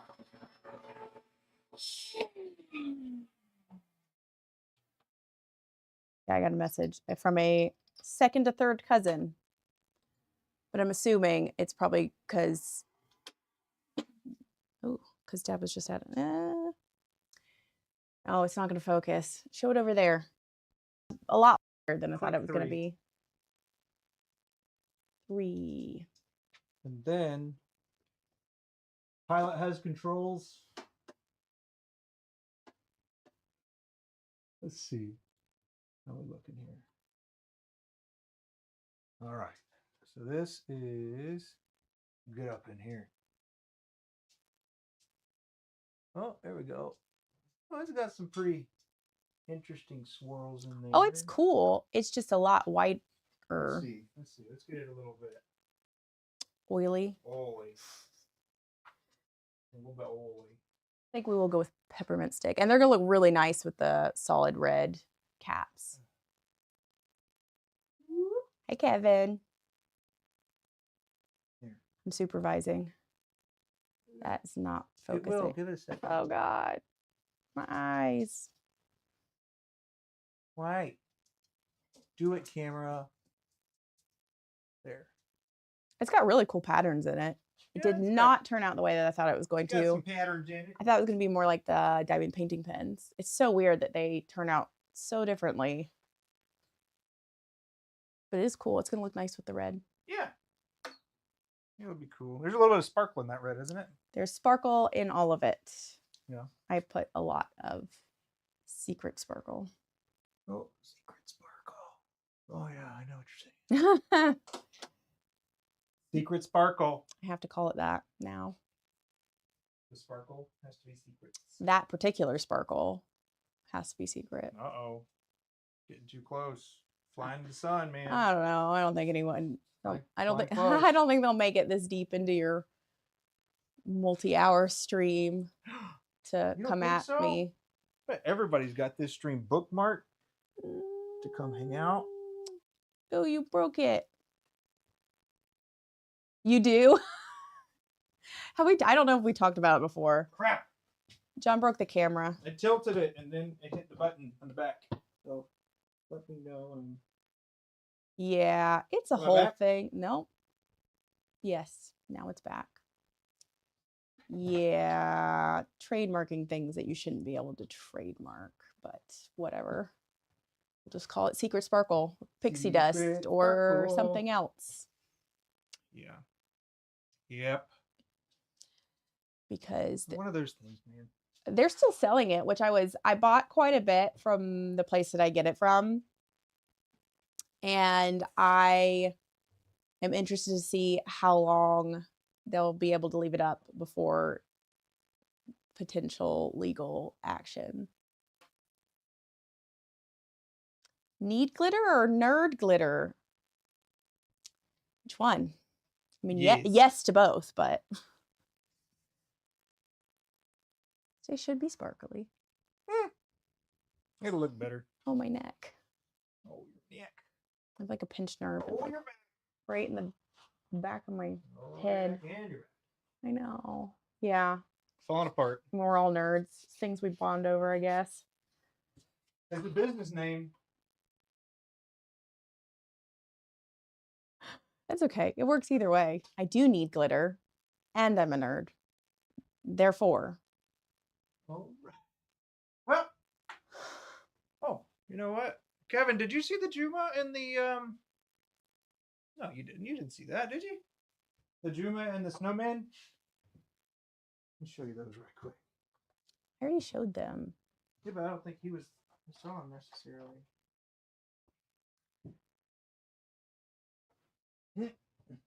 Jen's bringing them back around. He's got the compressor, whatever, hose across where we walk. Our dog won't come Cam past it. two. Fine. Yes, I finished sanding them. Okay. Snowman. There's this snowman. That snowman's upside down. Fix him. Oh, crap. My bad. Here we go. Okay. Snowman. See, the white is so much of a pain to show. And then the Juma Oh, Juma looks awesome. got her shiny. It looks wet. They're so cool. so nice to sand because of how hard they are. Like that was the easiest thing to sand. So I'm gonna have to get John to Thank you. make some fountain pens now with the Juma. If you want some Juma, I think Atlas Materials is where. Is that where I got it from? I don't think so. well, I you mean, can get Atlas Material large does. amounts of The- Juma. I don't know. Did I get it from You got it Buford or from Taylor? No, or Turner's Warehouse. I don't remember, but whatever. When I ordered them, that was like the last that they had of the cool dragon scale Juma. Because we've bought there's another Juma that's like marbled and it's just not as cool at all. It's over here. He's seen it many times. Oh, do we still have it? What? The other That Juma, other- the boring Juma. Yeah, we did. Huh? Yeah, we did. Oh, the red one? Yeah, we sold a pen out Oh of it. no, she sent it to us. She said, "Oh, She sent us this. not as cool." Juma. Ended up being a cool pen. It was. It broke. I think that was one of the ones that broke when the postal service stomped on that box. Yes, we do. We've got, it's like a magnetic closed screen because when it's nice out, we used to, leave the garage door open. The dogs like it. They'd come out and it's nice. But then also we had a lot of weirdly nosy neighbors and other people that kind of just wandered past and would stare at us. So And we're in here wearing like respirators and stuff. we did get weird. I swear the sheriff that drove past at one point was like looking in here like, What are they cooking in there? what's going on in What there? are they cooking? But yeah, it keeps all the flies out, which drives us bonkers. So it's cool. Atlas Materials gave us this one, didn't they? Yep. That one and a Mike Hardo one. We met them in DC. They were really nice. And someone Breaking Bad, yeah. who came over and introduced them it was to Heinz us. Penn's guy. Oh, Francisco. Francisco. Yeah. I love Francisco. He's great. He's very funny and very chatty. He does all the talking over it For Jim. at Mr. Jim's table. Oh no. But anyways, yeah, this is a black dragon scale Juma. It's a thick rod It's too. long. It's We'll be able to do at least a 12-incher. several pins and things. But yeah, and then they have One pin and things. one. You ain't gonna get 2 fountain pens out of that. You could do like a body that's Juma with something else or a Mhm. cap. When you start setting that type of stuff up with, pieces. or for me, I mean. I did, and then you just left them in the box forever. I had the blue, cool dragon scale Juma with matching acrylic or Alumilite blanks that I made, and then they just sat in one of your mini little boxes forever. I did it. I made it. Yeah, Breaking Bad stuff. John did eventually make me watch that show. It's good. I get why it won all the things, but I just hated him the whole time. Also, it's a weird thing to watch because we lived in Albuquerque for 4 years. So That house that has the pizza that got the pizza thrown on it gets pizza thrown on it gets all the pizza time. thrown on it all the time. Those poor people that live there. But yeah, it was weird seeing places that we, drove past and had been to. And anytime people ask about how living in Albuquerque was, I point them to Breaking Bad because it's true. Oh, sketchy, scary. Mm-mm. Well. Anyway. All right. Yep. That was a good stream. Oh, the pizza on your roof. Can you imagine? It'd be such a pain. And it's gross. And then people coming by your house all the time because it was on a TV show once. Mm-mm. Yeah. You'd be moving real quick. Be so mad. Although potentially you could sell it and have that as like make people pay more for it because they really love the show or something. I don't know. It wouldn't work. I mean, could be an Airbnb and then just do it like it is in the show. Then you got a Breaking Bad Airbnb and then you don't have to live in it. So I saw something. It was Brandon Turner, and he was talking about one of his houses that he had that was like a celebrity house previously, and it was not. So it didn't go the way he thought it was going to go. Yeah. But anywho, it did not go. They were not able to sell it for more. Right on, right on. No, because it would be obnoxious to actually, for anyone who wanted to live wherever. You're going to push me off this stool and then I'm going to be upset. Well, all right. But yeah, hey, is 12 good for you, Kevin? I'm thinking about streaming tomorrow at 12, finishing up the sections and He and said it, shaping. you're gonna be wowing later. I'll be wowing. I don't know if it'll be with him, since I lost all of my quests and have to restart the one that I want to finish. That's the plan. That's the plan. Got to have a little bevy, have a little food, and then get it all set up, and boom. Yeah. I'm hungry. We have to eat first. Good whatever. Right on, man. Well, John will be on. Heck yeah. Got to do some stuff.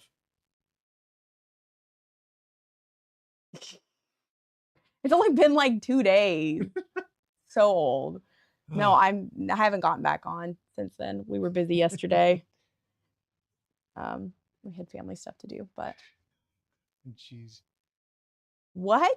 What does You. that even mean? Is that Oh, a you California ate thing? avocado and cheese. That's a California thing. Avocado John toast. hates and- avocado. I love avocados. They're really good for you. Hmm I kind of Mhm. wish I liked them, but No, you and the kids, and pretty much everybody else. not good. I like them. I like Yeah. avocados. Well, that makes more sense. I'm like, does that mean something? I don't, think we're doing Chipotle tonight because that sounds good to me. You getting some guac? I don't think I'm in the mood Yep. for guac You tonight. shouldn't get it then. Reed avocados. I'd have to look. I don't, I think Haas is the ones that they sell here in the grocery stores. Y'all probably got the good avocados out there, the fancy avocados. I guess near his work, I think is what he said. They have was avocado. Nuts. Like a whole nut farm. Nuts. Remember there was that pecan Farm. There was one in I think. outside of Tucson that we drove through that was interesting. We like pecans. Not avocados though. Yeah. Bye, Kevin. See you later. And anybody else who's there? Right on. Oh, Well, Sean, let's see. I actually had quite a few people come. that's awesome. Ever had a chance of getting one? Get it? Right on. Whoa! It only grows 1 month out of the year. That's crazy. That is pretty cool.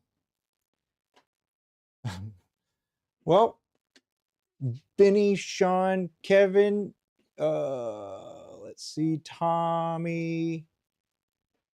It's it's good. I'm seeing more faces in here. I'm loving it.